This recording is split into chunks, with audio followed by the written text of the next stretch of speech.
सत श्री अकाल जी। एक बार फिर तो बहुत बहुत स्वागत है ਤੁਹਾਡਾ ਸਾਰਿਆਂ ਦਾ। ਇਹ ਸਮਾਜਿਕ ਸਿੱਖਿਆ ਕਲਾਸ ਦੇ ਵਿੱਚ ਤਾਂ 10ਵੀਂ ਸ਼੍ਰੇਣੀ ਦਾ ਅਸੀਂ ਪਾਠ ਨੰਬਰ 8 ਕਰ ਰਹੇ ਹਾਂ। ਪਾਰਟ ਵਾਈਜ਼ ਪਾਠ ਦੀ ਜਿਹੜੀ ਤੁਹਾਨੂੰ ਰਿਵੀਜ਼ਨ ਕਰਵਾਈ ਜਾ ਰਹੀ ਹੈ ਤਾਂ ਕਿ ਬੜੇ ਹੀ ਅੱਛੇ ਤਰੀਕੇ ਨਾਲ ਅਸੀਂ ਇਸ ਪਾਠ ਦੀ ਰਿਵੀਜ਼ਨ ਲੈ ਲਈਏ। ਅੰਗਰੇਜ਼ਾਂ ਅਤੇ ਸਿੱਖਾਂ ਦਾ ਯੁੱਧ ਚੈਪਟਰ ਨੰਬਰ 8 है जी। पहलियां दो वीडियो इस चैप्टर ਦੀਆਂ ਅਸੀਂ ਪਾ ਚੁੱਕੇ ਹਾਂ ਜਿਸ ਦੇ ਵਿੱਚ ਅਸੀਂ ਪਹਿਲੇ ਯੁੱਧ ਦੇ ਕਾਰਨ ਘਟਨਾਵਾਂ ਔਰ ਕੁਝ ਮੈਪ ਨਾਲ ਜਾਣਕਾਰੀ ਦਿੱਤੀ ਸੀ।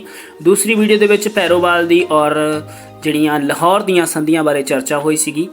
और अज जी वीडियो है उस दे विच इस लैसन का तीसरा पार्ट वाइज 20-30 मिनट की वीडियो बना के बड़े ही आसान और स्लो जी तुहाडे तक पहुँचती कर रहे हैं ताकि जिहड़ा साडे लई हैल्पफुल होवे। साडे PSEB के जिहड़े बोर्ड एग्जाम होने ने ऑब्जैक्टिव टाइप उस दे विच ਇਹ ਤੁਹਾਡਾ ਜਿਹੜਾ ਹੁਣ ਜਿਹੜਾ ਪੇਪਰ ਹੋਣ ਜਾ ਰਿਹਾ ਉਸ ਦੇ ਵਿੱਚ ਰਿਟਨ ਜੋ ਸਾਨੂੰ ਕੁਐਸਚਨ ਆਣੇ ਨੇ 2 ਨੰਬਰ ਦੇ 4 ਨੰਬਰ ਦੇ ਉਹਨਾਂ ਦੇ ਵਿੱਚ ਸਾਡੇ ਲਈ ਸਹਾਇਤਾ ਹੋਏਗਾ। ਔਰ ਸਭ ਤੋਂ ਪਹਿਲਾਂ ਚੈਨਲ ਨੂੰ ਸਬਸਕ੍ਰਾਈਬ ਜ਼ਰੂਰ ਕਰ ਲਓ ਜੀ ਤਾਂ ਕਿ ਆਉਣ ਵਾਲਾ ਹਰੇਕ ਵੀਡੀਓ ਤੁਹਾਡੇ ਤੱਕ ਪਹੁੰਚਦਾ ਰਹੇ।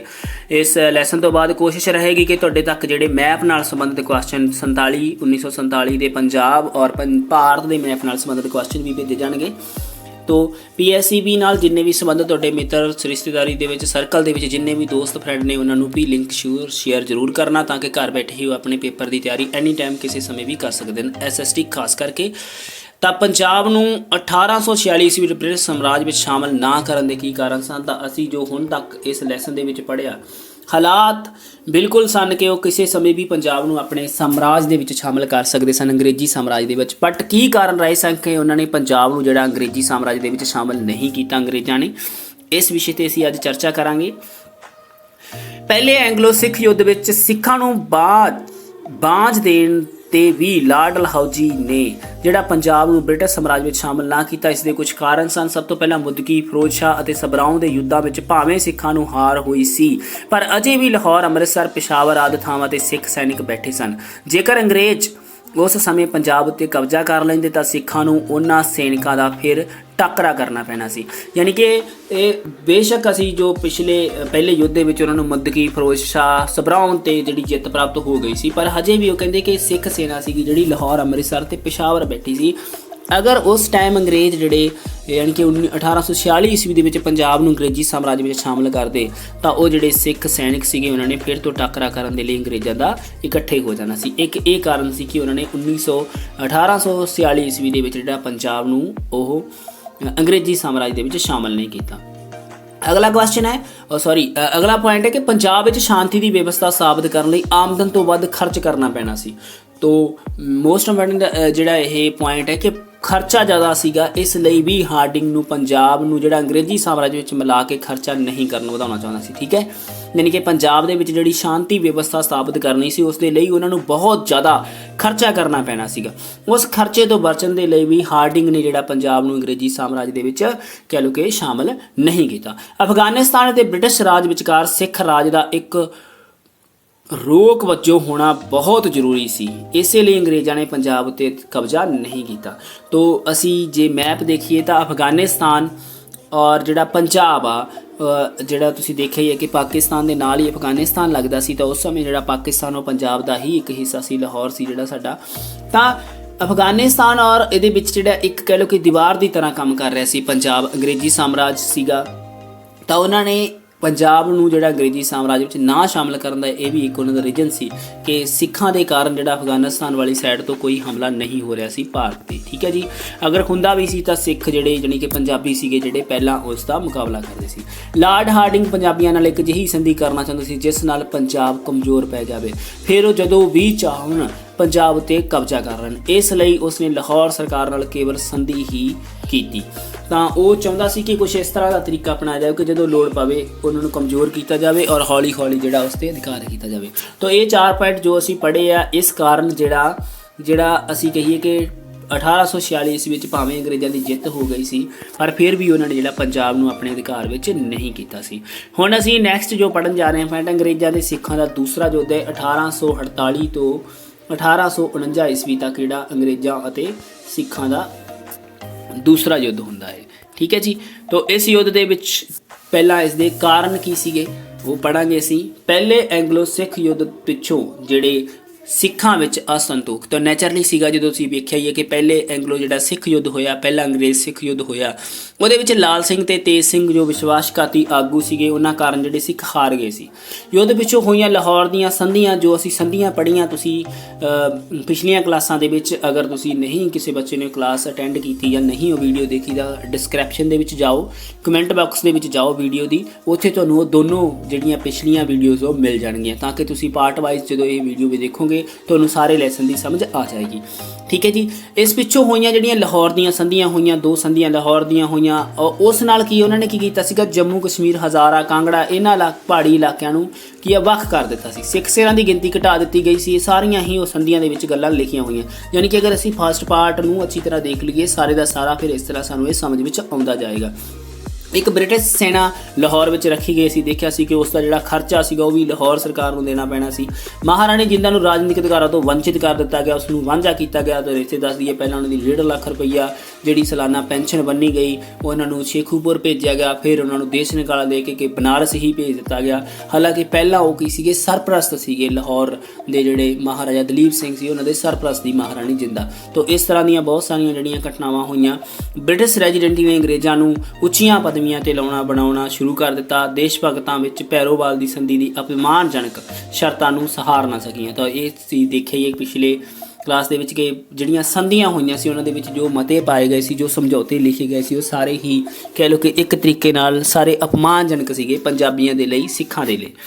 ਗਊਆਂ ਸੰਬੰਧੀ ਝਗੜਾ ਤੋਂ 21 ਅਪ੍ਰੈਲ 1846 ਈਸਵੀ ਨੂੰ, ਠੀਕ ਹੈ ਜੀ, ਅਪ੍ਰੈਲ 1846 ਈਸਵੀ ਨੂੰ ਇੱਕ ਯੂਰਪੀਅਨ ਤੋਪਚੀ ਦਾ ਰਸਤਾ ਗਊਆਂ ਦੇ ਵੱਗ ਨੇ ਰੋਕ ਲਿਆ। ਉਹ ਸੈਨਿਕ ਨੇ ਗਊਆਂ ਉੱਤੇ ਤਲਵਾਰ ਚਲਾ ਦਿੱਤੀ। ਇਹ ਖਬਰ ਸੁਣ ਕੇ ਹਿੰਦੂ ਸਿੱਖ ਭੜਕ ਉੱਠੇ।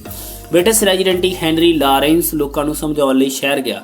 ਤੋ ਹੈਨਰੀ ਲਾਰੈਂਸ ਅਸੀਂ ਪਿਛਲੀ ਕਲਾਸ ਦੇ ਵਿੱਚ ਕਿਹਾ ਕਿ ਪਹਿਲਾ ਰੈਜੀਡੈਂਟ ਜਿਹੜਾ ਨਿਯੁਕਤ ਕੀਤਾ ਗਿਆ ਸੀਗਾ ਪੰਜਾਬ ਦੇ ਵਿੱਚ। ਲੋਕਾਂ ਨੇ ਘਰਾਂ ਦੀਆਂ ਛੱਤਾਂ ਉੱਤੋਂ ਉਹਨਾਂ ਉੱਤੇ ਇੱਟਾਂ ਸੁੱਟੀਆਂ। ਸਿੱਟੇ ਵਜੋਂ ਲਾਰੈਂਸ ਨੇ ਇੱਕ ਬ੍ਰਾਹਮਣ ਨੂੰ ਮੌਤ ਦੀ ਸਜ਼ਾ ਦਿੱਤੀ। 2 ਬੰਦਿਆਂ ਨੂੰ ਦੇਸ਼ ਨਿਕਾਲ ਦਿੱਤਾ ਗਿਆ। ਜਿਨ੍ਹਾਂ ਘਰਾਂ ਦੀਆਂ ਛੱਤਾਂ ਤੋਂ ਇੱਟਾਂ ਸੁੱਟੀਆਂ ਗਈਆਂ ਸਨ, ਢਾਹ ਢੇਰੀ ਕਰਵਾ ਦਿੱਤੇ ਗਏ। ਇਸ ਨਾਲ ਸੁਭਾਵਿਕ ਹੀ ਪੰਜਾਬੀ ਲੋਕਾਂ ਤੇ ਅੰਗਰੇਜ਼ਾਂ ਦੇ ਖਿਲਾਫ ਜਿਹੜੇ ਹੋ ਗਏ ਪੰਜਾਬੀ ਲੋਕ। ਤੋ ਇਹ ਗਊਆਂ ਸੰਬੰਧੀ ਝਗੜਾ ਜਿਹੜਾ 21 ਅਪ੍ਰੈਲ 1846 ਈਸਵੀ ਹੈ, ਇਹ ਵੀ ਦੂਸਰੇ ਅੰਗਰੇਜ਼ ਸਿੱਖ ਯੁੱਧ ਦਾ ਕਾਰਨ ਬਣਿਆ। ਸਿੱਖ ਸੈਨਿਕਾਂ ਦੀ ਗਿਣਤੀ ਅਤੇ ਤਨਖਾਹ ਘਟਾਉਣਾ ਤਾਂ ਅਸੀਂ ਸੰਧੀਆਂ ਦੇ ਵਿੱਚ ਪੜ੍ਹਿਆ। ਫਸਟ ਪੁਆਇੰਟ ਦੇ ਵਿੱਚ ਵੀ ਅਸੀਂ ਪੜ੍ਹ ਚੁੱਕੇ ਕਿ ਸਿੱਖ ਸੈਨਿਕਾਂ ਦੀ ਗਿਣਤੀ ਘਟਾਈ ਗਈ। ਠੀਕ ਹੈ, ਜਿਹੜੀ ਸੰਖਿਆ 20,000 ਤੇ ਪੈਦਲ ਜਿਹੜੇ ਹੁੰਦੇ ਸੀਗੇ ਔਰ ਘੋੜਸਵਾਰ ਜਿਹੜੇ ਉਹ 12,000 ਹੀ ਰਹਿਣ ਦਿੱਤੀ ਗਈ। ਲਾਹੌਰ ਵਿਖੇ ਰਹਿਣ ਵਾਲੀ ਜਿਹੜੀ ਅੰਗਰੇਜ਼ੀ ਸੈਨਾ ਸੀ ਜੋ ਅਸੀਂ ਪੜ੍ਹਿਆ, ਉਸ ਨੂੰ 22 ਲੱਖ ਰੁਪਏ ਸਾਲਾਨਾ ਬ੍ਰਿਟਿਸ਼ ਸਰਕਾਰ ਨੂੰ ਦੇਣਾ ਪੈਣਾ ਸੀ। ਯਾਨੀ ਕਿ ਜੋ ਅੰਗਰੇਜ਼ੀ ਸੈਨਾ ਲਾਹੌਰ ਵਿੱਚ ਰੱਖੀ ਗਈ ਸੀ ਉਸ ਦਾ ਜਿਹੜਾ ਖਰਚਾ ਸੀਗਾ ਉਹ ਕਿਸ ਨੇ ਦੇਣਾ ਸੀਗਾ, ਲਾਹੌਰ ਸਰਕਾਰ ਨੇ ਦੇਣਾ ਸੀ। ਕਿਸ ਨੂੰ ਦੇਣਾ ਸੀ, ਅੰਗਰੇਜ਼ਾਂ ਨੂੰ ਦੇਣਾ ਸੀ, ਬ੍ਰਿਟਿਸ਼ ਸਰਕਾਰ ਨੂੰ ਦੇਣਾ ਸੀ। ਇਸ ਖਰਚੇ ਨੂੰ ਘਟਾਉਣ ਲਈ ਸਿੱਖ ਸੈਨਿਕਾਂ ਦੀਆਂ ਤਨਖਾਹਾਂ ਘਟਾ ਦਿੱਤੀਆਂ ਗਈਆਂ। ਇਸ ਲਈ ਸਿੱਖ ਸੈਨਿਕ ਅੰਗਰੇਜ਼ਾਂ ਦੇ ਖਿਲਾਫ ਭੜਕ ਉੱਠੇ। ਇਸ ਲਈ ਜਿਹੜੇ ਸਿੱਖ ਸੈਨਿਕ ਸੀਗੇ ਉਹ ਅੰਗਰੇਜ਼ਾਂ ਦੇ ਖਿਲਾਫ ਭੜਕ ਉੱਠੇ ਜਦੋਂ ਉਹਨਾਂ ਦੀਆਂ ਤਨਖਾਹਾਂ ਘੱਟ ਕੀਤੀਆਂ ਗਈਆਂ। ਠੀਕ ਹੈ ਜੀ, ਇਹ ਵੀ ਇੱਕ ਕਾਰਨ ਸੀਗਾ ਦੂਸਰੇ ਅੰਗਰੇਜ਼ ਸਿੱਖ ਯੁੱਧ ਦਾ। ਮਹਾਰਾਣੀ ਜਿੰਦਾਂ ਨਾਲ ਭੈੜਾ ਸਲੂਕ ਤਾਂ ਅਸੀਂ ਪਹਿਲਾਂ ਤੋਂ ਹੀ ਗੱਲ ਕਰਦੇ ਆ ਰਹੇ ਹਾਂ ਕਿ ਮਹਾਰਾਣੀ ਜਿੰਦਾਂ ਨੂੰ ਸਭ ਤੋਂ ਪਹਿਲਾਂ ਜਿਹੜਾ ਸਰਪ੍ਰਸਤ ਬਣਾਇਆ ਗਿਆ ਸੀ ਮਹਾਰਾਜਾ ਦਲੀਪ ਸਿੰਘ ਦੀ। ਪਰ ਭੈਰੋਵਾਲ ਦੀ ਜਦੋਂ ਸੰਧੀ ਹੁੰਦੀ ਹੈ ਤਾਂ ਮਹਾਰਾਣੀ ਜਿੰਦਾਂ ਨੂੰ ਰਾਜਨੀਤਿਕ ਅਧਿਕਾਰਾਂ ਤੋਂ ਬਿਲਕੁਲ ਵੰਚਿਤ ਕਰ ਦਿੱਤਾ ਜਾਂਦਾ, ਜਾਣੀ ਕਿ ਬਿਲਕੁਲ ਬਾਹਰ ਕਰ ਦਿੱਤਾ ਜਾਂਦਾ ਰਾਜਨੀਤਿਕ ਅਧਿਕਾਰਾਂ ਤੋਂ। ਉਸ ਨੂੰ ਗਲਤ ਢੰਗ ਨਾਲ ਕੈਦ ਕਰ ਲਿਆ ਜਾਂਦਾ ਹੈ। 20 ਅਗਸਤ 1846 ਈਸਵੀ ਨੂੰ ਉਸ ਨੂੰ ਸ਼ੇਖੂਪੁਰਾ ਦੇ ਕਿਲੇ ਵਿੱਚ ਭੇਜ ਦਿੱਤਾ ਗਿਆ। ਉਸ ਦੀ ਪੈਨਸ਼ਨ ਜਿਹੜੀ 1.5 ਲੱਖ ਰੁਪਈਆ ਮੈਂ ਤੁਹਾਨੂੰ ਦੱਸਿਆ ਸੀ ਤੈਅ ਕੀਤੀ ਗਈ ਸੀ, ਉਸ ਨੂੰ ਘਟਾ ਕੇ 48,000 ਰੁਪਏ ਕਰ ਦਿੱਤੀ ਗਈ। ਫਿਰ ਉਸ ਨੂੰ ਦੇਸ਼ ਨਿਕਾਲਾ ਦੇ ਕੇ ਬਨਾਰਸ ਭੇਜ ਦਿੱਤਾ ਗਿਆ। ਯਾਨੀ ਕਿ ਇਸ ਤਰ੍ਹਾਂ ਦਾ ਭੈੜਾ ਸਲੂਕ ਜਿਹੜਾ ਮਹਾਰਾਣੀ ਜਿੰਦਾਂ ਦੇ ਨਾਲ ਕੀਤਾ ਗਿਆ। ਸਿੱਟੇ ਵਜੋਂ ਪੰਜਾਬ ਦੇ ਜਿਹੜੇ ਦੇਸ਼ ਭਗਤ ਸਰਦਾਰ ਸੀਗੇ ਉਹਨਾਂ ਦੀਆਂ ਭਾਵਨਾਵਾਂ ਕਿ ਠੇਸ ਪਹੁੰਚੀ, ਜੋ ਕਿ ਅੰਗਰੇਜ਼ਾਂ ਦੇ ਖਿਲਾਫ ਜਿਹੜੀਆਂ ਭੜਕ ਉੱਠੀਆਂ। ਇਹ ਵੀ ਇੱਕ ਕਾਰਨ ਸੀ ਮਹਾਰਾਣੀ ਜਿੰਦਾਂ ਦੇ ਨਾਲ ਭੈੜਾ ਸਲੂਕ ਜਿਹੜਾ ਕੀਤਾ ਗਿਆ ਦੂਸਰੇ ਅੰਗਰੇਜ਼ ਸਿੱਖ ਯੁੱਧ ਦਾ। ਤਾਂ ਅਗਰ ਅਸੀਂ ਇਸ ਨੂੰ ਇੱਕ ਸਟੋਰੀ ਦੇ ਜਸਟ ਲਾਈਕ ਸਟੋਰੀ ਦੀ ਤਰ੍ਹਾਂ ਦੇਖੀਏ ਤਾਂ ਬੜਾ ਹੀ ਸਿੰਪਲ ਹੈ। ਠੀਕ ਹੈ, ਅਗਰ ਤੁਸੀਂ ਕਹੋ ਕਿ ਇਸ ਨੂੰ ਰੱਟਣਾ ਹੈ ਔਰ ਯਾਦ ਕਰਨਾ ਹੈ ਉਹ ਤਾਂ ਔਖਾ ਲੱਗੇਗਾ। ਜਦ ਤੁਸੀਂ ਇੱਕ ਸਟੋਰੀ ਦੀ ਤਰ੍ਹਾਂ ਇਸ ਨੂੰ ਪੜ੍ਹੋਗੇ, ਇਸ ਚੀਜ਼ ਨੂੰ ਸਮਝੋਗੇ ਤਾਂ ਆਈ ਥਿੰਕ ਮੇ ਵੀ ਤੁਹਾਨੂੰ ਦੁਬਾਰਾ ਪੜ੍ਹਨ ਦੀ ਲੋੜ ਨਹੀਂ ਪਏਗੀ। ਤੋ ਕੋਸ਼ਿਸ਼ ਇਹ ਕਰਨੀ ਹੈ ਕਿ ਅਸੀਂ ਰੱਟਣਾ ਨਹੀਂ ਹੈ, ਇਸ ਚੀਜ਼ ਨੂੰ ਸਿੱਖ ਲੈਣਾ ਹੈ, ਸਮਝ ਲੈਣਾ ਹੈ। ਉਸ ਤੋਂ ਬਾਅਦ ਡਲਹੌਜੀ ਅਤੇ ਕਰੀ ਦਾ ਪੰਜਾਬ 'ਤੇ ਅਧਿਕਾਰ ਕਰਨ ਦੀ ਵਿਉਂਤ। ਹੁਣ ਡਲਹੌਜੀ ਜਦੋਂ ਜਨਵਰੀ 1848 ਈਸਵੀ ਵਿੱਚ ਡਲਹੌਜੀ ਹੈ ਜਿਹੜਾ ਲਾਰਡ ਡਲਹੌਜੀ ਹੈ ਪੰਜਾਬ ਦਾ ਗਵਰਨਰ ਜਨਰਲ ਬਣਦਾ।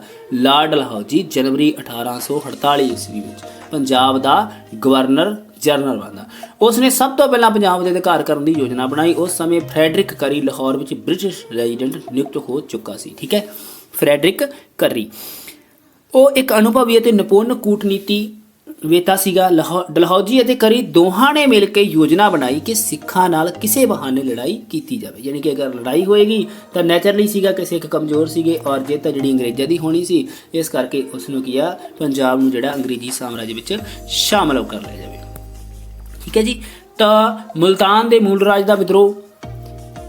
ਮੁਲਤਾਨ ਦੇ ਨਾਜ਼ਮ ਦੀਵਾਨ ਸੱਜਣ ਮਲ ਦੀ ਮੌਤ ਮਗਰੋਂ ਉਸ ਦੇ ਪੁੱਤਰ ਦੀਵਾਨ ਮੂਲ ਰਾਜ ਨੂੰ ਮੁਲਤਾਨ ਦਾ ਨਾਜ਼ਮ ਨਿਯੁਕਤ ਕੀਤਾ ਗਿਆ ਸੀਗਾ। ਮੂਲ ਰਾਜ ਨੂੰ ਬ੍ਰਿਟਿਸ਼ ਰੈਜ਼ੀਡੈਂਟ ਨੇ ਮੂਲ ਰਾਜ ਨੂੰ ਮੁਲਤਾਨ ਦਾ ਨਾਜ਼ਮ ਸਵੀਕਾਰ ਕਰ ਲਿਆ। ਉਸ ਨੇ ਉਸ ਦੀ ਵਾਰਸ਼ਿਕ ਜਿਹੜੀ ਧਨ ਰਾਸ਼ੀ 20 ਲੱਖ ਰੁਪਏ ਤੋਂ ਵਧਾ ਕੇ 30 ਲੱਖ ਰੁਪਏ ਕਰ ਦਿੱਤੀ। ਠੀਕ ਹੈ, ਜੋ ਵਾਰਸ਼ਿਕ ਧਨ ਰਾਸ਼ੀ ਸੀਗੀ ਜੋ ਕਿ ਉਹ ਆਈ ਥਿੰਕ ਮੇਬੀ ਅੰਗਰੇਜ਼ਾਂ ਨੂੰ ਦਿੰਦਾ ਸੀਗਾ, ਉਸ ਨੂੰ ਉਹਨਾਂ ਨੇ ਵਧਾ ਕੇ 20 ਤੋਂ 30 ਕਰ ਦਿੱਤਾ। ਉਸ ਨੇ ਬ੍ਰਿਟਿਸ਼ ਰੈਜ਼ੀਡੈਂਟੀ ਕੋਲ ਧਨ ਰਾਸ਼ੀ ਘੱਟ ਕਰਨ ਦੀ ਬੇਨਤੀ ਕੀਤੀ, ਜਦ ਕਿ ਉਸ ਦੀ ਪ੍ਰਾਰਥਨਾ ਰੱਦ ਕਰ ਦਿੱਤੀ ਗਈ ਅਤੇ ਮੂਲ ਰਾਜ ਦੇ ਅਸਤੀਫਾ ਦੇ ਦਿੱਤਾ। ਬ੍ਰਿਟਿਸ਼ ਰੈਜ਼ੀਡੈਂਟੀ ਜਿਹੜੀ ਸੀਗੀ ਰੈਜ਼ੀਡੈਂਟ ਸੀਗਾ ਉਹ ਫਰੈਡਰਿਕ ਕਰੀ ਨੇ ਉਸ ਦੀ ਥਾਂ ਤੇ ਕਾਹਨ ਸਿੰਘ ਮਾਨ ਨੂੰ ਮੁਲਤਾਨ ਦਾ ਨਾਜ਼ਮ ਨਿਯੁਕਤ ਕਰ ਦਿੱਤਾ। ਠੀਕ ਹੈ, ਤੋ ਉਹਨਾਂ ਨੇ ਮੰਨ ਤਾਂ ਲਿਆ ਸੀਗਾ ਔਰ ਜਿਸ ਤਰ੍ਹਾਂ ਕਹ ਲਓ ਕਿ ਕੂਟਨੀਤੀ ਸੀਗੀ ਅੰਗਰੇਜ਼ਾਂ ਦੀ ਸ਼ੁਰੂ ਤੋਂ ਹੀ, ਉਹਨਾਂ ਨੇ ਪਰ ਉਹਦੀ ਜਿਹੜੀ 20 ਲੱਖ ਰੁਪਏ ਤੋਂ ਵਧਾ ਕੇ ਜਿਹੜੀ ਵਾਰਸ਼ਿਕ ਧਨ ਰਾਸ਼ੀ ਉਹ ਅੰਗਰੇਜ਼ ਸਰਕਾਰ ਨੂੰ ਦਿੰਦਾ ਸੀ ਉਹ 30 ਲੱਖ ਰੁਪਏ ਕਰ ਦਿੱਤੀ। ਪਰ ਜਦੋਂ ਉਸਨੇ ਇਸ ਨੂੰ ਘਟਾਉਣ ਦੀ ਗੱਲ ਕੀਤੀ ਤਾਂ ਉਹਨਾਂ ਨੇ ਪ੍ਰਾਰਥਨਾ ਰੱਦ ਕੀਤੀ ਤਾਂ ਮੂਲ ਰਾਜ ਨੇ ਕਿਹੜਾ ਆਪਣੇ ਜਿਹੜਾ ਕਹ ਲਓ ਪਦ ਤੋਂ ਅਸਤੀਫਾ ਦਿੱਤਾ। ਤਾਂ ਫਿਰ ਫਰੈਡਰਿਕ ਕਰੀ ਨੇ ਕਾਹਨ ਸਿੰਘ ਮਾਨ ਨੂੰ ਮੁਲਤਾਨ ਦਾ ਜਿਹੜਾ ਉਹ ਨਾਜ਼ਮ ਨਿਯੁਕਤ ਕੀਤਾ। ਦੀਵਾਨ ਮੂਲ ਰਾਜ ਤੋਂ ਚਾਰਜ ਲੈਣ ਲਈ ਕਾਹਨ ਸਿੰਘ, ਐਗਨਿਓ ਅਤੇ ਐਡਰਸਨ ਮੁਲਤਾਨ ਗਏ। ਹੁਣ ਇਹ ਤਿੰਨ ਨਾਮ ਯਾਦ ਰੱਖਣੇ, ਐਗਨਿਓ ਤੇ ਐਡਰਸਨ। ਕਾਹਨ ਸਿੰਘ, ਠੀਕ ਹੈ, ਸੌਰੀ ਉੱਪਰ ਲਿਖ ਹੋ ਗਿਆ, ਕਾਹਨ ਸਿੰਘ, ਓਕੇ, ਐਗਨਿਓ ਤੇ ਐਡਰਸਨ, ਇਹ ਤਿੰਨੋਂ ਜਣੇ ਜਿਹੜੇ ਆਪਣਾ ਜਿਹੜਾ ਉਹ ਲੈ ਕੇ ਜਾਂਦੇ ਆ ਉੱਥੇ। ਠੀਕ ਹੈ, ਮੁਲਤਾਨ ਜਾਂਦੇ ਆ, ਉੱਥੇ ਉਹ ਈਦਗਾਹ ਵਿੱਚ ਠਹਿਰੇ। ਜਦੋਂ ਉਹ ਮੂਲ ਰਾਜ ਤੋਂ ਚਾਰਜ ਲੈ ਕੇ ਈਦਗਾਹ ਜਾ ਰਹੇ ਸਨ ਤਾਂ ਮੁਲਤਾਨ ਦੇ ਸੈਨਿਕਾਂ ਨੇ ਅੰਗਰੇਜ਼ਾਂ ਅਫਸਰਾਂ ਉੱਤੇ, ਅੰਗਰੇਜ਼ ਜਿਹੜੇ ਅਫਸਰ ਸੀਗੇ ਉਹਨਾਂ 'ਤੇ ਹਮਲਾ ਕਰਕੇ ਉਹਨਾਂ ਨੂੰ ਮਾਰ ਦਿੱਤਾ। ਉਹਨਾਂ ਨੇ ਆਪਣੇ ਹਰਮਨ ਪਿਆਰੇ ਦੀਵਾਨ ਮੂਲ ਰਾਜ ਨੂੰ ਅੰਗਰੇਜ਼ਾਂ ਦੇ ਖਿਲਾਫ ਬਗਾਵਤ ਕਰਨ ਲਈ ਉਕਸਾਇਆ। ਇਸ ਬਗਾਵਤ ਨੇ ਅੰਗਰੇਜ਼ਾਂ ਨੂੰ ਸਿੱਖਾਂ ਨਾਲ ਲੜਾਈ ਕਰਨ ਦਾ ਮੌਕਾ ਦਿੱਤਾ, ਜੋ ਕਿ ਉਹ ਪਹਿਲਾਂ ਤੋਂ ਹੀ ਚਾਹੁੰਦੇ ਸਨ। ਲਾਰਡ ਡਲਹੌਜੀ ਅਤੇ ਫਰੈਡਰਿਕ ਕਰੀ ਕਿ ਸਿੱਖਾਂ ਨਾਲ ਕਿਸੇ ਤਰੀਕੇ ਦੇ ਨਾਲ ਲੜਾਈ ਮੁੱਲ ਲਈ ਜਾਵੇ ਔਰ ਪੰਜਾਬ ਉੱਪਰ ਕਬਜ਼ਾ ਕੀਤਾ ਜਾਵੇ। ਮਹਾਰਾਣੀ ਜਿੰਦਾ ਅਸੀਂ ਅੱਗੇ ਵੀ ਪੜ੍ਹਿਆ ਕਿ ਉਹਨਾਂ ਨੂੰ ਦੇਸ਼ ਨਿਕਾਲਾ ਦੇਣਾ।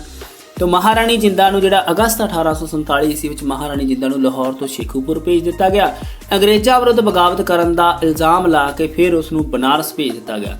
ਉਹਨਾਂ ਦੀ ਵਾਰਸ਼ਿਕ ਪੈਨਸ਼ਨ ਜਿਹੜੀ ਘਟਾ ਕੇ 12,000 ਰੁਪਏ ਕਰ ਦਿੱਤੀ ਗਈ, ਜਿਸ ਕਾਰਨ ਪੰਜਾਬ ਦੇ ਲੋਕ ਅਸੰਤੁਸ਼ਟ ਹੋ ਗਏ। ਠੀਕ ਹੈ, ਦੇਸ਼ ਨਿਕਾਲਾ ਜਦੋਂ ਮਹਾਰਾਣੀ ਜਿੰਦਾ ਨੂੰ ਦਿੱਤਾ ਗਿਆ ਔਰ ਜਿਹੜੀ 1.5 ਲੱਖ ਰੁਪਈਆ ਕਿਸੇ ਟਾਈਮ ਉਹਨਾਂ ਦੀ ਪੈਨਸ਼ਨ ਉਹਨਾਂ ਨੇ ਨਿਯੁਕਤ ਕੀਤੀ ਸੀ ਉਸ ਨੂੰ ਘਟਾ ਕੇ ਹੁਣ ਸਿਰਫ ਕਿੰਨਾ ਕਰ ਦਿੱਤਾ, 12,000 ਰੁਪਏ ਕਰ ਦਿੱਤਾ। ਤਾਂ ਜਿਹੜੇ ਦੇਸ਼ ਭਗਤ ਕਹਿ ਲਓ ਕਿ ਸਿੱਖ ਸੀਗੇ ਉਹਨਾਂ ਦੇ ਮਨਾਂ ਦੇ ਵਿੱਚ ਇਸ ਗੱਲ ਦਾ ਬਹੁਤ ਜ਼ਿਆਦਾ ਰੋਸ ਸੀਗਾ। ਅਗਲਾ ਕਾਰਨ ਸੀਗਾ ਭਾਈ ਮਹਾਰਾਜ ਸਿੰਘ ਦੀ ਬਗਾਵਤ। ਭਾਈ ਮਹਾਰਾਜਾ ਸਿੰਘ ਨੌਰੰਗਾਬਾਦ ਦੇ ਸੰਤ ਭਾਈ ਵੀਰ ਸਿੰਘ ਦਾ ਚੇਲਾ ਸੀ। ਉਸਨੇ ਸਰਕਾਰ ਖਾਲਸਾ ਨੂੰ ਬਚਾਉਣ ਲਈ ਅੰਗਰੇਜ਼ਾਂ ਵਿਰੁੱਧ ਬਗਾਵਤ ਕੀਤੀ। ਪਤਾ ਲੱਗਣ ਤੇ ਬ੍ਰਿਟਿਸ਼ ਰੈਜ਼ੀਡੈਂਟ ਹੈਨਰੀ ਲਾਰੈਂਸ ਨੇ ਉਸ ਨੂੰ ਕੈਦ ਕਰਨ ਦਾ ਹੁਕਮ ਦਿੱਤਾ, ਪਰ ਮਹਾਰਾਜ ਸਿੰਘ ਫੜਿਆ ਨਾ ਗਿਆ। ਮੂਲ ਰਾਜ ਦੀ ਬਗਾਵਤ ਅਤੇ ਮਹਾਰਾਣੀ ਜਿੰਦਾ ਦੇ ਦੇਸ਼ ਨਿਕਾਲੇ ਤੋਂ ਬਾਅਦ ਉਸਨੇ ਆਪਣੇ ਅਧੀਨ ਸੈਂਕੜੇ ਲੋਕ ਇਕੱਠੇ ਕਰ ਲਏ। ਮੂਲ ਰਾਜ ਦੀ ਪ੍ਰਾਰਥਨਾ ਤੇ ਉਹ ਉਸ ਦੀ ਸਹਾਇਤਾ ਕਰਨ ਲਈ 400 ਘੋੜਸਵਾਰਾਂ ਨਾਲ ਮੁਲਤਾਨ ਵੱਲ ਚੱਲ ਪਿਆ। ਥੋੜੇ ਸਮੇਂ ਬਾਅਦ ਕਿਸੇ ਅਣਬਣ ਕਾਰਨ ਉਹ ਮੂਲ ਰਾਜ ਨੂੰ ਛੱਡ ਕੇ ਚਤਰ ਸਿੰਘ ਅਟਾਰੀਵਾਲਾ ਤੇ ਉਸਦੇ ਪੁੱਤਰ ਸ਼ੇਰ ਸਿੰਘ ਨਾਲ ਜਾ ਮਿਲਿਆ। ਹਜ਼ਾਰਾ ਦੇ ਚਤਰ ਸਿੰਘ ਦੀ ਬਗਾਵਤ। ਤਾਂ ਇਹ ਕੁਝ ਬਗਾਵਤਾਂ ਹੈਗੀਆਂ ਜਿਨ੍ਹਾਂ ਦੇ ਕਾਰਨ ਜਿਹੜਾ ਦੂਸਰਾ ਯੁੱਧ ਦੇ ਕਹਿ ਲਓ ਕਿ ਰਣਭੂਮੀ ਜਿਨ੍ਹਾਂ ਨੇ ਤਿਆਰ ਕੀਤੀ ਦੂਸਰੇ ਯੁੱਧ ਦੇ ਲਈ। ਚਤਰ ਸਿੰਘ ਅਟਾਰੀਵਾਲਾ ਨੂੰ ਹਜ਼ਾਰਾ ਦਾ ਗਵਰਨਰ ਨਿਯੁਕਤ ਕੀਤਾ ਗਿਆ ਸੀਗਾ। ਉਸ ਦੀ ਸਹਾਇਤਾ ਲਈ ਕੈਪਟਨ ਐਬਟ ਨੂੰ ਨਿਯੁਕਤ ਕੀਤਾ ਗਿਆ ਸੀ। ਐਬਟ ਨੇ ਅਭਿਮਾਨ ਭਰੇ ਵਤੀਰੇ ਕਾਰਨ ਚਤਰ ਸਿੰਘ ਨੂੰ ਅੰਗਰੇਜ਼ਾਂ ਪ੍ਰਤੀ ਸ਼ੱਕ ਪੈਦਾ ਹੋ ਗਿਆ ਸੀ। ਛੇਤੀ ਹੀ ਕੈਪਟਨ ਐਬਟ ਨੇ ਚਤਰ ਸਿੰਘ ਅਤੇ ਇਲਜ਼ਾਮ ਲਾਇਆ ਕਿ ਉਸ ਦੀਆਂ ਸੈਨਾਵਾਂ ਮੁਲਤਾਨ ਦੇ ਵਿਦਰੋਹੀਆਂ ਨਾਲ ਮਿਲ ਗਈਆਂ ਹਨ। ਇਸ ਤੇ ਚਤਰ ਸਿੰਘ ਨੇ ਅੰਗਰੇਜ਼ਾਂ ਦੇ ਵਿਰੁੱਧ ਬਗਾਵਤ ਕਰ ਦਿੱਤੀ। ਸ਼ੇਰ ਸਿੰਘ ਦੀ ਬਗਾਵਤ ਹੈ ਅੱਗੇ। ਤੋ ਜਦੋਂ ਸ਼ੇਰ ਸਿੰਘ ਨੂੰ ਪਤਾ ਲੱਗਾ ਕਿ ਉਸ ਦੇ ਪਿਤਾ ਨੂੰ ਹਜ਼ਾਰਾ ਦੇ ਨਾਜ਼ਮ ਦੀ ਪਦਵੀ ਤੋਂ ਹਟਾ ਦਿੱਤਾ ਗਿਆ ਹੈ ਤਾਂ ਉਸਨੇ ਅੰਗਰੇਜ਼ਾਂ ਵਿਰੁੱਧ ਬਗਾਵਤ ਦਾ ਝੰਡਾ ਵੀ ਖੜਾ ਕਰ ਦਿੱਤਾ ਹੈ। ਤਾਂ ਉਹ ਆਪਣੇ ਸੈਨਿਕਾਂ ਸਮੇਤ ਮੂਲ ਰਾਜ ਅਧੀਨ ਵਿਦਰੋਹੀਆਂ ਨਾਲ ਜਾ ਮਿਲਿਆ। ਸ਼ੇਰ ਸਿੰਘ ਨੇ ਇੱਕ ਐਲਾਨ ਰਾਹੀਂ ਸਭ ਚੰਗੇ ਸਿੱਖਾਂ ਨੂੰ ਅਪੀਲ ਕੀਤੀ ਕਿ ਅਤਿਆਚਾਰੀ ਅਤੇ ਧੋਖੇਬਾਜ਼ ਫਰੰਗੀਆਂ ਨੂੰ ਪੰਜਾਬ ਤੋਂ ਬਾਹਰ ਕੱਢਿਆ ਜਾਵੇ। ਉਸ ਅਪੀਲ ਸਦਕਾ ਬਹੁਤ ਸਾਰੇ ਜਿਹੜੇ ਪੁਰਾਣੇ ਸੈਨਿਕ ਅੰਗਰੇਜ਼ਾਂ ਵਿਰੁੱਧ ਬਗਾਵਤ ਵਿੱਚ ਸ਼ਾਮਲ ਹੋਏ। ਪੰਜਾਬ ਉੱਤੇ ਅੰਗਰੇਜ਼ਾਂ ਦਾ ਹਮਲਾ। ਠੀਕ ਹੈ ਜੀ, ਹੁਣ ਕਦੋਂ ਹਮਲਾ ਹੁੰਦਾ ਹੈ ਸਾਡੇ ਪੰਜਾਬ ਉੱਪਰ? ਮੂਲ ਰਾਜ ਚਤਰ ਸਿੰਘ ਅਤੇ ਸ਼ੇਰ ਸਿੰਘ ਦੀਆਂ ਬਗਾਵਤਾਂ ਨੇ ਡਲਹੌਜੀ ਨੂੰ ਜਿਹੜਾ ਲਾਰਡ ਡਲਹੌਜੀ ਨੂੰ ਆਪਣੀ ਯੋਜਨਾ ਨੂੰ ਅਮਲੀ ਰੂਪ ਦੇਣ ਦਾ ਮੌਕਾ ਦਿੱਤਾ। ਡਲਹੌਜੀ ਦੇ ਹੁਕਮ ਤੇ ਹਿਊਗ ਗੱਫ ਦੀ ਅਗਵਾਈ ਵਿੱਚ ਅੰਗਰੇਜ਼ ਸੈਨਾ ਨੇ 9 ਨਵੰਬਰ 1848 ਈਸਵੀ ਨੂੰ ਸਤਲੁਜ ਦਰਿਆ ਨੂੰ ਪਾਰ ਕੀਤਾ। 13 ਨਵੰਬਰ ਨੂੰ ਇਹ ਸੈਨਾ ਲਾਹੌਰ ਪਹੁੰਚ ਗਈ। ਨਾਲ ਦੀ ਨਾਲ ਉਹ ਸੈਨਾ ਵਿਦਰੋਹੀਆਂ ਨਾਲ ਉਲਝ ਗਈ। ਠੀਕ ਹੈ, ਤੋ ਹਿਊਗ ਗੱਫ ਹੈ ਦੀ ਅਗਵਾਈ ਦੇ ਵਿੱਚ ਸੈਨਾ ਆਉਂਦੀ ਹੈ 9 ਨਵੰਬਰ 1848 ਈਸਵੀ ਨੂੰ। ਠੀਕ ਹੈ, ਔਰ 13 ਨਵੰਬਰ ਨੂੰ ਉਹ ਲਾਹੌਰ ਪਹੁੰਚ ਜਾਂਦੇ ਆ ਸਤਲੁਜ ਪਾਰ ਕਰਕੇ। ਠੀਕ ਹੈ ਜੀ, ਤੇ ਉੱਥੇ ਕੀ ਆ ਨਾਲ ਦੀ ਨਾਲ ਜਿਹੜਾ ਉਹਨਾਂ ਦਾ ਜਿਹੜਾ ਯੁੱਧ ਸ਼ੁਰੂ ਹੋ ਜਾਂਦਾ। ਹੁਣ ਦੂਸਰੇ ਸਿੱਖ ਯੁੱਧ ਦੀਆਂ ਜੋ 1848, ਠੀਕ ਹੈ ਜੀ, ਯਾਦ ਰੱਖਣਾ ਤੁਸੀਂ। ਪਹਿਲਾ ਜਿਹੜਾ ਸਿੱਖ ਯੁੱਧ ਸੀਗਾ ਉਹਦਾ ਜਿਹੜਾ ਕਾਲ ਸੀਗਾ 1845 ਤੋਂ 46। ਠੀਕ ਹੈ ਜੀ, ਔਰ ਜਿਹੜਾ ਦੂਸਰਾ ਅਸੀਂ ਅੱਜ ਸਿੱਖ ਯੁੱਧ ਪੜ੍ਹ ਰਹੇ ਹਾਂ 48 ਤੋਂ 49। ਠੀਕ ਹੈ, 2 ਐਗਲੋ ਸਿੱਖ ਯੁੱਧ ਜਿਹੜੇ ਹੋਏ ਆ 48 ਤੋਂ 49। ਠੀਕ ਹੈ ਜੀ, ਤੋ ਇਸ ਦੀਆਂ ਘਟਨਾਵਾਂ ਰਾਮਨਗਰ ਦੀ ਲੜਾਈ ਹੈ ਜੀ 22 ਨਵੰਬਰ 1848 ਨੂੰ। ਸ਼ੇਰ ਸਿੰਘ ਅਟਾਰੀਵਾਲਾ ਦੀ ਸੈਨਾ ਦਰਿਆ ਚਨਾਬ ਦੇ ਸੱਜੇ ਕੰਢੇ ਉੱਤੇ ਡੇਰਾ ਲਾਈ ਬੈਠੀ ਸੀ। 6 ਨਵੰਬਰ 1848 ਈਸਵੀ ਨੂੰ ਬ੍ਰਿਟਿਸ਼ ਸੈਨਾ ਨੇ ਲਾਰਡ ਹਿਊਗ ਗੱਫ ਦੀ ਅਗਵਾਈ ਵਿੱਚ ਦਰਿਆ ਨੂੰ ਪਾਰ ਕੀਤਾ, ਰਾਵੀ ਦਰਿਆ ਨੂੰ ਪਾਰ ਕੀਤਾ। ਇੱਥੇ ਰਾਵੀ ਲਿਖਣਾ ਸੀ ਉਹਨਾਂ ਨੇ। ਤਾਂ 22 ਨਵੰਬਰ ਨੂੰ ਰਾਮ ਸਿੰਘ ਦੇ ਸਥਾਨ ਤੇ ਦੋਵਾਂ ਸੈਨਾਵਾਂ ਵਿਚਕਾਰ ਰਾਮਨਗਰ ਦੇ ਸਥਾਨ ਤੇ ਦੋਵਾਂ ਸੈਨਾਵਾਂ ਦੇ ਵਿਚਕਾਰ ਜਿਹੜੀ ਲੜਾਈ ਹੁੰਦੀ ਹੈ। ਇਸ ਲੜਾਈ ਵਿੱਚ ਅੰਗਰੇਜ਼ਾਂ ਨੂੰ ਹਾਰ ਹੋਈ। ਉਹਨਾਂ ਦੇ 2 ਪ੍ਰਸਿੱਧ ਸੈਨਾ ਨਾਇਕ ਮਾਰੇ ਗਏ। ਤੋ ਇਹ ਇੰਪੋਰਟੈਂਟ ਹੈ ਕਿ ਰਾਮਨਗਰ ਦੀ ਜਿਹੜੀ ਲੜਾਈ ਹੋਈ ਆ ਦੂਸਰੇ ਅੰਗਰੇਜ਼ ਸਿੱਖ ਯੁੱਧ ਦੇ ਵਿੱਚ ਅੰਗਰੇਜ਼ਾਂ ਦੀ ਕੀ ਆ ਹਾਰ ਹੋਈ ਆ। ਠੀਕ ਹੈ ਜੀ, ਨੈਕਸਟ ਹੈ ਚੇਲਿਆਂ ਵਾਲਿਆਂ ਦੀ, ਜਾਂ ਚੇਲਿਆਂ ਵਾਲਾ ਵੀ ਬੋਲਿਆ ਜਾਂਦਾ। ਚੇਲਿਆਂ ਵਾਲਿਆਂ ਦੀ ਲੜਾਈ ਹੈ 13 ਜਨਵਰੀ 1849 ਈਸਵੀ ਨੂੰ। ਠੀਕ ਹੈ, 13 ਜਨਵਰੀ 1849 ਈਸਵੀ ਨੂੰ ਲੜਾਈ ਹੁੰਦੀ ਹੈ। ਪਹਿਲੇ ਹਫਤੇ ਲਾਰਡ ਗੱਫ ਨੂੰ ਸਮਾਚਾਰ ਮਿਲਿਆ ਕਿ ਚਤਰ ਸਿੰਘ ਨੇ ਅਟਕ ਉੱਤੇ ਕਬਜ਼ਾ ਕਰ ਲਿਆ ਹੈ। ਇਸ ਲਈ ਉਹ 12 ਜਨਵਰੀ ਨੂੰ ਆਪਣੀ ਸੈਨਾ ਸਹਿਤ ਸਿੱਖਾਂ ਦੇ ਇੱਕ ਮੋਰਚੇ ਤੇ 13 ਕਿਲੋਮੀਟਰ ਦੂਰੀ ਡਿੰਗੀ ਨਾਮੀ ਸਥਾਨ ਤੇ ਪਹੁੰਚ ਗਿਆ। 13 ਜਨਵਰੀ ਨੂੰ ਗੱਫ ਦੇ ਹੁਕਮ ਨਾਲ ਅੰਗਰੇਜ਼ਾਂ ਨੇ ਸਿੱਖ ਸੈਨਾ ਉੱਤੇ ਧਾਵਾ ਬੋਲ ਦਿੱਤਾ। ਸ਼ਾਮ ਵੇਲੇ 3 ਘੰਟਿਆਂ ਤੱਕ ਘਮਸਾਨ ਦੀ ਲੜਾਈ ਹੋਈ। ਸਿੱਖਾਂ ਨੇ ਅੰਗਰੇਜ਼ਾਂ ਨੂੰ ਬੜਾ ਹੀ ਨੁਕਸਾਨ ਪਹੁੰਚਾਇਆ। ਸਿੱਟੇ ਵਜੋਂ ਪ੍ਰਧਾਨ ਸੈਨਾਪਤੀ ਹਿਊਗ ਗੱਫ ਦੀ ਥਾਂ ਸਰ ਚਾਰਲਸ ਨੇਪੀਅਰ ਨੂੰ ਪ੍ਰਧਾਨ ਸੈਨਾਪਤੀ ਨਿਯੁਕਤ ਕੀਤਾ ਗਿਆ। ਠੀਕ ਹੈ ਜੀ, ਤੋ ਇਸ ਲੜਾਈ ਦੇ ਵਿੱਚ ਵੀ ਜਿਹੜਾ ਪਰੜਾ ਜਿਹੜਾ ਜ਼ਿਆਦਾ ਕਹਿ ਲਓ ਕਿ ਸਿੱਖਾਂ ਦਾ ਭਾਰੀ ਹੋਇਆ। ਠੀਕ ਹੈ, ਚੇਲਿਆਂ ਵਾਲੇ ਦੀ ਲੜਾਈ 13 ਜਨਵਰੀ 1849 ਈਸਵੀ ਨੂੰ ਹੁੰਦੀ ਹੈ। ਠੀਕ ਹੈ, ਤੋ ਇਸ ਲਈ ਕੀ ਆ ਹੁਣ ਚੇਂਜ ਹੋ ਗਿਆ। ਹਿਊਗ ਗੱਫ ਦੀ ਥਾਂ ਤੇ ਜਿਹੜਾ ਚਾਰਲਸ ਨੇਪੀਅਰ ਨੂੰ ਪ੍ਰਧਾਨ ਸੈਨਾਪਤੀ ਹੈ ਜਿਹੜਾ ਉਹ ਨਿਯੁਕਤ ਕਰ ਦਿੱਤਾ ਗਿਆ। ਔਰ ਇਹ 1947 ਈਸਵੀ ਦਾ ਜਿਹੜਾ ਪੰਜਾਬ ਦੇ ਵਿੱਚ ਸੈਕੰਡ ਯੁੱਧ ਹੋਇਆ ਉਹਦੀਆਂ ਕੁਝ ਇੱਥੇ ਜਿਹੜੇ ਸਥਾਨ ਆ ਜਿਹੜੇ ਕਿ ਸਾਨੂੰ ਅਕਸਰ ਹੀ ਭਰਨ ਨੂੰ ਮਿਲਦੇ ਆ। ਦੇਖੋ ਇਹ ਵੈਸੇ ਮੈਂ ਅਲੱਗ ਤੋਂ ਵੀ ਇੱਕ ਵੀਡੀਓ ਤੁਹਾਨੂੰ ਜ਼ਰੂਰ ਦੇਵਾਂਗਾ ਜੋ ਕਿ ਸਾਡੇ ਸਿਰਫ ਮੈਪ ਨਾਲ ਸੰਬੰਧਿਤ ਹੀ ਹੋਏਗੀ। ਤਾਂ ਚੇਲਿਆਂ ਵਾਲਾ ਦੀ ਲੜਾਈ ਜਿਹੜੀ ਅਸੀਂ ਹੁਣੇ ਹੀ ਪੜ੍ਹੀ ਹੈ, ਦੇਖੋ ਬਿਲਕੁਲ ਜਿਹੜੀ ਉਹਦੀ ਰੇਖਾ ਹੈ ਉਹਦੇ ਨਾਲ ਇਹ ਪੁਆਇੰਟ ਲੱਗਿਆ ਹੋਇਆ। ਤੇ ਬੱਚੇ ਬੜੇ ਹੀ ਧਿਆਨ ਦੇ ਨਾਲ ਅਗਰ ਤੁਸੀਂ ਮੈਪ ਨੂੰ ਇੱਕ ਵਾਰੀ ਵਾਚ ਕਰ ਲਓ, ਕਿਉਂਕਿ ਜੋ ਮੈਪ ਸਾਨੂੰ ਭਰਨ ਦੇ ਲਈ ਮਿਲਦਾ ਉਹ ਇਸ ਤਰ੍ਹਾਂ ਦਾ ਨਹੀਂ ਹੁੰਦਾ, ਬਿਲਕੁਲ ਪਲੇਨ ਉਹ ਸਾਫ਼ ਹੁੰਦਾ। ਤਾਂ ਉਸ ਦੀ ਲਾਈਨਿੰਗ ਦੇ ਉੱਪਰ ਦੇਖੋ ਜਿਹੜੀ ਆਊਟਲਾਈਨ ਹੈ, ਹੁਣ ਮੈਂ ਇੱਥੇ ਗੱਲ ਕਰਾਂ ਤਾਂ ਇਹ ਆਊਟਲਾਈਨ ਹੈ ਪੰਜਾਬ ਦੀ 1947 ਤੋਂ ਪਹਿਲਾਂ ਦੀ। ਇਹ ਦੇਖੋ ਉੱਪਰੋਂ ਆਊਟਲਾਈਨ ਆ ਰਹੀ ਹੈ, ਇੱਧਰ ਨੂੰ ਜਾ ਰਹੀ ਹੈ। ਔਰ ਬਿਲਕੁਲ ਆਊਟਲਾਈਨ ਦੇ ਬਿਲਕੁਲ ਨੀਚੇ ਕਿਸ ਪੁਆਇੰਟ ਦੇ ਉੱਪਰ ਜਿਹੜਾ ਚੇਲਿਆਂ ਵਾਲਾ ਦਰਸਾਇਆ ਗਿਆ, ਔਰ ਉਹਦੇ ਬਿਲਕੁਲ ਨਾਲ ਜਿਹੜਾ ਗੁਜਰਾਤ ਹੈ। ਠੀਕ ਹੈ, ਜਿਹੜੀ ਕਿ ਗੁਜਰਾਤ ਦੀ ਲੜਾਈ ਹੈ, ਬਿਲਕੁਲ ਨੀਚੇ ਅਗਰ ਅਸੀਂ ਦੇਖੀਏ ਤਾਂ ਇੱਕ ਇਸ ਤਰ੍ਹਾਂ ਦੀ ਸ਼ੇਪ ਬਣ ਰਹੀ ਹੈ। ਠੀਕ ਹੈ, ਤੋ ਇਸ ਤਰੀਕੇ ਦੇ ਨਾਲ ਅਸੀਂ ਜਿਹੜਾ ਇੱਕ ਦੋ ਸਥਾਨ ਜਦੋਂ ਸਾਨੂੰ ਭਰਨੇ ਆ ਗਏ, ਉਸ ਤੋਂ ਬਾਅਦ ਅਸੀਂ ਸਾਰੇ ਦਾ ਸਾਰਾ ਮੈਪ ਆ ਜਿਹੜਾ ਬੜਾ ਆਸਾਨੀ ਨਾਲ ਫਿਲ ਕਰ ਸਕਦੇ ਹਾਂ। ਠੀਕ ਹੈ, ਤੋ ਇੱਕ ਮੈਂ ਤੁਹਾਨੂੰ ਦੱਸਾਂਗਾ ਬੜੇ ਆਸਾਨ ਟ੍ਰਿਕ ਆ। ਜਿਸ ਤਰ੍ਹਾਂ ਕਹਿ ਲਓ ਕਿ ਇਹ ਜਿਹੜਾ ਪੁਆਇੰਟ ਹੈ ਇੱਥੋਂ ਬਿਲਕੁਲ ਤੁਸੀਂ ਇੱਕ ਸਿੱਧੀ ਰੇਖਾ ਖਿੱਚੋ ਇਸ ਪੁਆਇੰਟ ਤੱਕ। ਠੀਕ ਹੈ, ਆਪਣਾ ਸਕੇਲ ਰੱਖੋ, ਸਿੱਧੀ ਰੇਖਾ ਜਿਹੜੀ ਇਸ ਪੁਆਇੰਟ ਤੱਕ ਜਦ ਤੁਸੀਂ ਖਿੱਚੋਗੇ ਤਾਂ ਦੇਖੋ ਲਾਹੌਰ ਔਰ ਮੁੱਦਕੀ ਦੋਨੋਂ ਪੁਆਇੰਟ ਆ ਗਏ। ਉੱਧਰੋਂ ਇਸ ਪੁਆਇੰਟ ਤੋਂ ਦੇਖੋ ਇਹ ਸਾਰੇ ਪੁਆਇੰਟ ਆ ਜਿਹੜੇ ਸਾਡੇ ਪਹਿਲਾਂ ਤੋਂ ਹੀ ਜਿਹੜੇ ਉਹਦੇ ਉੱਪਰ ਬਣੇ ਹੋਣਗੇ। ਹੁਣ ਇਸ ਪੁਆਇੰਟ ਤੋਂ ਅਸੀਂ ਜਿਹੜੀ ਰੇਖਾ ਹੈਗੀ ਆ ਇਸ ਸਾਈਡ ਨੂੰ ਖਿੱਚਾਂਗੇ ਜਦੋਂ। ਠੀਕ ਹੈ, ਇਹ ਦੇਖੋ ਇੱਥੋਂ ਤੁਸੀਂ ਸਿੱਧੀ ਰੇਖਾ ਖਿੱਚ ਲਓ, ਸਕੇਲ ਨਾਲ ਖਿੱਚ ਲਓ। ਠੀਕ ਹੈ, ਤਾਂ ਇਹ ਦੇਖੋ ਜਿੱਥੇ ਪੁਆਇੰਟ ਮਿਲ ਰਿਹਾ ਤੁਹਾਡਾ ਮੁੱਦਕੀ ਆ, ਔਰ ਮੁੱਦਕੀ ਦੇ ਨਾਲ ਤੁਹਾਡੇ ਤਿੰਨੋਂ ਜਿਹੜੇ ਪੁਆਇੰਟ ਉਹ ਕਲੀਅਰ ਹੋ ਜਾਣਗੇ। ਠੀਕ ਹੈ, ਉਸੇ ਤਰ੍ਹਾਂ ਹੀ ਮੈਪ ਦੇ ਵਿੱਚ ਜਿਹੜੇ ਬਣੇ ਹੁੰਦੇ ਆ, ਦੇਖੋ ਇੱਥੇ ਮੋੜ ਬਣਿਆ ਹੋਇਆ ਮੈਪ ਦੇ, ਇੱਥੋਂ ਜਦ ਤੁਸੀਂ ਸਿੱਧੀ ਰੇਖਾ ਖਿੱਚੋਗੇ। ਠੀਕ ਹੈ, ਦੇਖੋ ਬਿਲਕੁਲ ਸਿੱਧੀ ਰੇਖਾ ਖਿੱਚੋ ਤੁਸੀਂ ਤੁਹਾਡਾ ਜਿਹੜਾ ਇਹ ਮੈਪ ਆ ਇਹਦੇ ਵਿੱਚ ਜਿਹੜਾ ਲਾਹੌਰ ਜਿੱਥੇ ਕੱਟ ਕਰ ਰਿਹਾ ਲਾਹੌਰ ਔਰ ਬਿਲਕੁਲ ਜਿਹੜਾ ਮੈਂ ਜਿਸ ਤਰ੍ਹਾਂ ਤੁਹਾਨੂੰ ਦੱਸਿਆ ਸੀ ਕਿ ਸਾਹਮਣੇ ਤੁਹਾਡਾ ਲਾਹੌਰ ਤੋਂ ਥੋੜ੍ਹਾ ਜਿਹਾ ਅੱਗੇ ਜਾ ਕੇ ਤੁਸੀਂ ਇਹ ਭਰ ਸਕਦੇ ਹੋ। ਠੀਕ ਹੈ, ਆਪਣੇ ਸਥਾਨ ਇਹ ਸਾਰਾ ਮੈਪ ਤੁਹਾਨੂੰ ਮੈਂ ਰਿਵੀਜ਼ਨ ਕਰਾਵਾਂਗਾ, ਕੋਈ ਗੱਲ ਨਹੀਂ। ਇਕੱਲਾ ਮੈਪ ਦੇ ਲਈ ਹੀ ਤੁਹਾਨੂੰ ਇੱਕ ਕਲਾਸ ਲਵਾਂਗਾ ਸਪੈਸ਼ਲ ਤੁਹਾਡੀ। ਤਾਂ ਜਿਹੜੀਆਂ ਮਹੱਤਵਪੂਰਨ ਲੜਾਈਆਂ ਹੈਗੀਆਂ ਅਸੀਂ ਉਹਨਾਂ ਦੀ ਗੱਲ ਕਰ ਰਹੇ ਹਾਂ। ਚੇਲਿਆਂ ਵਾਲਿਆਂ ਰਾਮਨਗਰ ਦੀ ਲੜਾਈ ਅਸੀਂ ਪੜ੍ਹ ਲਈ ਆ। ਨੈਕਸਟ ਹੈ ਅੰਗਰੇਜ਼ਾਂ ਦਾ ਮੁਲਤਾਨ ਉੱਤੇ ਕਬਜ਼ਾ। ਵਾਪਸ ਕਬਜ਼ਾ ਹੋਣਾ 22 ਜਨਵਰੀ 1849 ਈਸਵੀ ਨੂੰ। ਮੂਲ ਰਾਜ ਦੀ ਅਗਵਾਈ ਵਿੱਚ ਮੁਲਤਾਨ ਦੇ ਵਿਦਰੋਹੀਆਂ ਨੇ ਅੰਗਰੇਜ਼ ਸੈਨਾ ਦਾ ਮੁਕਾਬਲਾ ਕੀਤਾ। 30 ਦਸੰਬਰ ਨੂੰ ਅੰਗਰੇਜ਼ ਸੈਨਾ ਦੁਬਾਰਾ ਕਿਲੇ ਵਿੱਚ ਸੁੱਟਿਆ ਇੱਕ ਗੋਲਾ ਵਿਦਰੋਹੀਆਂ ਲਈ ਮਾਰੂ ਸਾਬਤ ਹੋਇਆ। ਉਸ ਗੋਲੇ ਨਾਲ ਮੂਲ ਰਾਜ ਦਾ 4 ਲੱਖ ਪਾਉਂਡ ਬਰੂਦ ਜਿਹੜਾ ਫਟ ਕੇ ਨਸ਼ਟ ਹੋ ਗਿਆ। ਉਸ ਨਾਲ ਵਿਦਰੋਹੀਆਂ ਦੇ 500 ਤੋਂ ਵੱਧ ਸੈਨਿਕ ਵੀ ਮਾਰੇ ਗਏ। ਇਸ ਲਈ ਮਜਬੂਰ ਹੋ ਕੇ ਮੂਲ ਰਾਜ ਨੇ 22 ਜਨਵਰੀ ਨੂੰ ਜਨਰਲ ਸ਼ਿਵ ਦੇ ਅੱਗੇ ਹਥਿਆਰ ਸੁੱਟ ਦਿੱਤੇ। ਠੀਕ ਹੈ, ਤਾਂ ਮੂਲ ਰਾਜ ਨੇ ਜਨਰਲ ਸ਼ਿਵ ਦੇ ਅੱਗੇ ਜਿਹੜੇ ਹਥਿਆਰ ਸਿੱਟੇ ਆ ਕਦੋਂ 22 ਜਨਵਰੀ ਨੂੰ, ਯਾਨੀ ਕਿ ਦੁਬਾਰਾ ਜਿਹੜਾ ਕਬਜ਼ਾ ਹੋ ਜਾਂਦਾ ਹੈਗਾ ਮੁਲਤਾਨ ਦੇ ਉੱਪਰ ਅੰਗਰੇਜ਼ਾਂ ਦਾ। ਠੀਕ ਹੈ ਜੀ। ਨੈਕਸਟ ਪੁਆਇੰਟ ਹੈ ਗੁਜਰਾਤ ਦੀ ਲੜਾਈ। ਇਹ ਵੀ ਮਹੱਤਵਪੂਰਨ ਹੈ, ਅਕਸਰ ਹੀ ਭਰਨ ਨੂੰ ਆ ਜਾਂਦਾ ਹੈਗਾ। ਤਾਂ ਅੰਗਰੇਜ਼ਾਂ ਅਤੇ ਸਿੱਖਾਂ ਵਿਚਕਾਰ ਲੜੀ ਗੁਜਰਾਤ ਵਿੱਚ ਜਿਹੜੀ ਲੜਾਈ ਹੋਈ ਹੈ। ਇਸ ਲੜਾਈ ਤੋਂ ਪਹਿਲਾਂ ਚਤਰ ਸਿੰਘ ਅਤੇ ਸ਼ੇਰ ਸਿੰਘ ਇਕੱਠੇ ਹੋਏ ਸਨ। ਮਹਾਰਾਜ ਨੇ ਵੀ ਅਟਾਰੀ ਵਾਲੇ ਸਰਦਾਰਾਂ ਦਾ ਸਾਥ ਦਿੱਤਾ। ਅਫਗਾਨਿਸਤਾਨ ਦੇ ਹਾਕਮ ਦੋਸਤ ਮੁਹੰਮਦ ਨੇ ਵੀ ਸਿੱਖਾਂ ਦਾ ਸਾਥ ਦਿੱਤਾ, ਜਿਹੜੀ ਕਿ ਇਹ ਸਾਰੇ ਸਿੱਖਾਂ ਵੱਲੋਂ ਲੜਨ ਵਾਲੇ ਸਨ। 21 ਫਰਵਰੀ 1849 ਈਸਵੀ ਨੂੰ ਸਵੇਰੇ 7:30 ਵਜੇ ਚਨਾਬ ਦਰਿਆ ਦੇ ਕੰਢੇ ਗੁਜਰਾਤ ਵਿਖੇ ਦੋਹਾਂ ਧਿਰਾਂ ਵਿਚਕਾਰ ਲੜਾਈ ਸ਼ੁਰੂ ਹੋਈ। 1 ਘੰਟੇ ਦੀ ਗੋਲਾਬਾਰੀ ਪਿੱਛੋਂ ਸਿੱਖਾਂ ਦਾ ਗੋਲਾ ਬਰੂਦ ਖਤਮ ਹੋ ਗਿਆ, ਪਰ ਫਿਰ ਵੀ ਸਿੱਖਾਂ ਨੇ ਬੜੀ ਬਹਾਦਰੀ ਨਾਲ ਵੈਰੀ ਦਾ ਟਾਕਰਾ ਕੀਤਾ। ਵੈਰੀ ਦੀ ਭਾਰੀ ਸੰਖਿਆ ਕਾਰਨ ਸਿੱਖਾਂ ਨੂੰ ਹਾਰ ਦਾ ਮੂੰਹ ਦੇਖਣਾ ਪਿਆ। ਤਾਂ ਗੁਜਰਾਤ ਦੀ ਜਿਹੜੀ ਲੜਾਈ ਸੀ ਉਹਦੇ ਵਿੱਚ ਸਿੱਖਾਂ ਨੂੰ ਹਾਰਨਾ ਪਿਆ। ਹੁਣ ਜਿਹੜਾ ਦੂਸਰਾ ਅੰਗਰੇਜ਼ ਸਿੱਖ ਯੁੱਧ ਹੁੰਦਾ ਉਹਦੇ ਸਿੱਟੇ ਕੀ ਅੱਗੇ ਸਾਡੇ ਕੋਲ ਨਿਕਲਦੇ ਆ। ਪੰਜਾਬ ਦਾ ਬ੍ਰਿਟਿਸ਼ ਸਾਮਰਾਜ ਵਿੱਚ ਸ਼ਾਮਲ ਹੋਣਾ, ਜੋ ਕਿ ਮਹੱਤਵਪੂਰਨ ਗੱਲ ਹੈ, ਬਹੁਤ ਹੀ ਮਹੱਤਵਪੂਰਨ ਡੇਟ ਆ, ਯਾਦ ਰੱਖਣੀ ਆ। 29 ਮਾਰਚ ਠੀਕ ਹੈ ਜੀ 1849 ਈਸਵੀ ਨੂੰ ਪੰਜਾਬ ਨੂੰ ਅੰਗਰੇਜ਼ੀ ਸਾਮਰਾਜ ਦੇ ਵਿੱਚ ਸ਼ਾਮਲ ਕੀਤਾ ਗਿਆ। ਔਰ ਅਕਸਰ ਹੀ ਇਹ ਜਦ ਕੁਐਸਚਨ ਆਉਂਦਾ ਤਾਂ ਬੱਚੇ ਕਨਫਿਊਜ਼ ਹੁੰਦੇ ਆ। ਜ਼ਿਆਦਾਤਰ ਬੱਚੇ 1947 ਲਿਖ ਜਾਂਦੇ ਆ। ਠੀਕ ਹੈ, ਜ਼ਿਆਦਾਤਰ 1947 ਲਿਖਦੇ ਆ ਜਾਂ 1857 ਦੇ ਵਿਦਰੋਹ ਨਾਲ ਜੁੜਿਆ ਹੋਣ ਕਰਕੇ 1857 ਲਿਖ ਦਿੰਦੇ ਆ। ਤਾਂ ਇਹ ਜਿਹੜਾ ਸਹੀ ਇਹਦਾ ਆਨਸਰ ਹੈਗਾ 29 ਮਾਰਚ 1849 ਈਸਵੀ ਨੂੰ ਐਂਗਲੋ ਸਿੱਖ ਯੁੱਧਾਂ ਵਿੱਚ ਹਾਰ ਹੋਣ ਉਪਰੰਤ 29 ਮਾਰਚ 1849 ਨੂੰ ਗਵਰਨਰ ਜਨਰਲ ਲਾਰਡ ਡਲਹੌਜ਼ੀ।